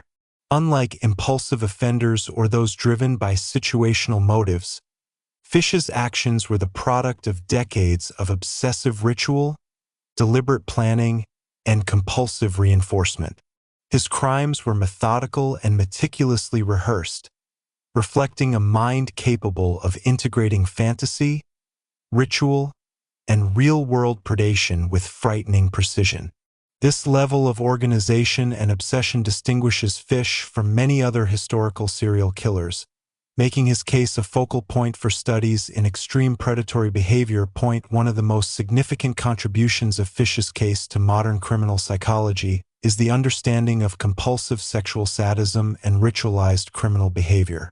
Psychologists analyzing his life have noted how early patterns of masochism, self-harm, and obsessive fantasy evolved into externalized predation. The integration of these behaviors into ritualized sequences of abduction, torture, and cannibalism provides a rare window into the mechanisms of compulsive reinforcement and escalation. Fish's case demonstrates how deeply ingrained obsessive behaviors, when combined with intelligence and opportunity, can result in crimes of extreme severity over extended periods. Law enforcement practices also evolved in response to the insights gained from Fish's investigation and capture. Prior to his arrest, investigative techniques relied heavily on intuition, witness statements, and pattern recognition, as forensic science was in its developmental stages. Fish's case highlighted both the limitations of contemporary methods and the potential for systematic profiling to identify behavioral patterns in extreme offenders. The meticulous linking of missing children reports, letters, and anecdotal observations provided a foundation for modern serial crime investigations, emphasizing the importance of pattern analysis, psychological profiling, and interdisciplinary collaboration. Another lasting impact of Fish's case lies in the study of moral detachment and psychological resilience in extreme offenders. Fish's ability to conduct decades of horrific crimes while maintaining a veneer of normalcy demonstrates the power of compartmentalization and ritualized control. His psychological profile challenges conventional notions of evil, illustrating how intelligence, social adaptation, and obsessive ritual can converge to create a predator capable of both meticulous planning and extreme cruelty. The study of Fish's moral detachment has informed both forensic assessment and risk evaluation, contributing to methods of identifying and containing high-risk individuals. The societal impact of Fish's crimes also provides valuable lessons. The shock and horror experienced by communities, amplified by media coverage, highlight the importance of public awareness, vigilance, and community safeguards. Fish exploited vulnerabilities in social networks, urban anonymity, and familial trust, underscoring the need for protective structures to safeguard children and other vulnerable populations. His case serves as a historical lesson in the consequences of societal blind spots, emphasizing the importance of vigilance, education, and early intervention to prevent similar predation. Fish's letters, confessions, and the psychological documentation generated during his investigation and trial remain critical resources for forensic and academic study. These materials provide unparalleled insight into the cognitive and emotional processes of a ritualistic, compulsive offender. Scholars continue to analyze the intersections of fantasy, obsession, and execution in Fish's behavior, using his case to illustrate the mechanisms of escalation, the role of ritual reinforcement, and the integration of sexual sadism into compulsive predation. His life offers a detailed template for understanding extreme criminal behavior in both historical and contemporary contexts. The media portrayal of Fish has evolved over decades, reflecting society's ongoing fascination with extreme criminality. From newspapers to documentaries and academic publications, the case has been repeatedly examined to extract lessons about human behavior, psychological pathology, and criminal justice.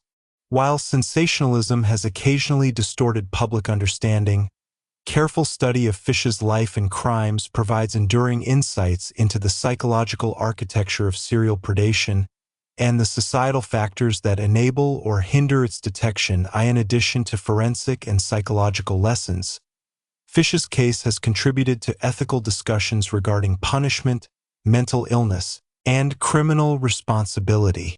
The trial and sentencing highlighted the balance between recognizing psychological abnormalities and enforcing accountability. Fish's execution underscored society's demand for justice in the face of acts that defy comprehension, while also emphasizing the complexities inherent in evaluating offenders whose pathology challenges traditional legal and moral frameworks.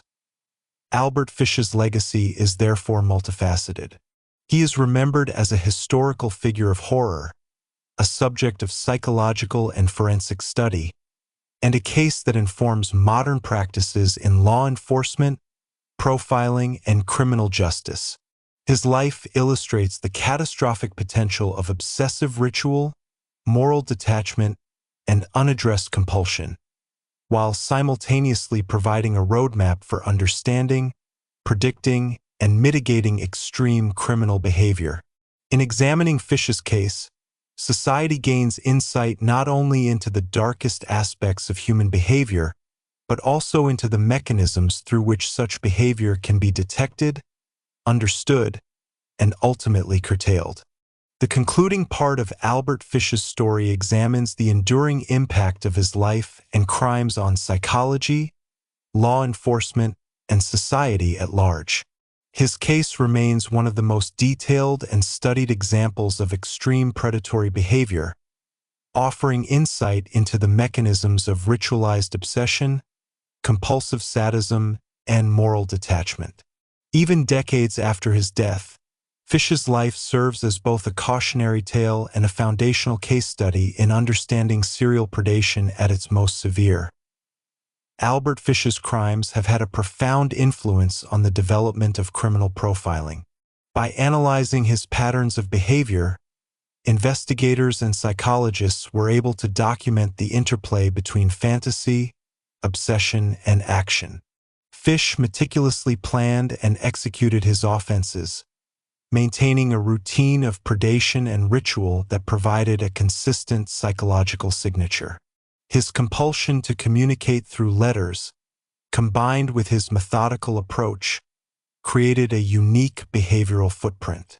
Modern profiling techniques draw heavily on such patterns, emphasizing the importance of linking behavior, ritual, and victim selection to anticipate and prevent further offenses. By similar individuals point one of the most critical psychological lessons from Fish's life is the understanding of escalation in compulsive criminal behavior.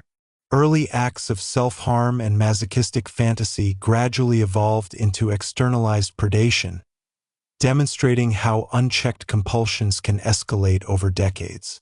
Fish's case illustrates the pathway from internalized obsession to outwardly directed violence, highlighting the importance of early identification and intervention in preventing the progression of severe antisocial behaviors. His life is a stark reminder of how obsession and ritual, when left untreated and combined with opportunity, can result in extreme harm to others. Fish's moral detachment and ability to compartmentalize his actions provide another key area of insight. He was capable of maintaining ordinary social relationships while simultaneously engaging in horrific acts. This duality underscores the complexity of psychopathy and extreme serial predation.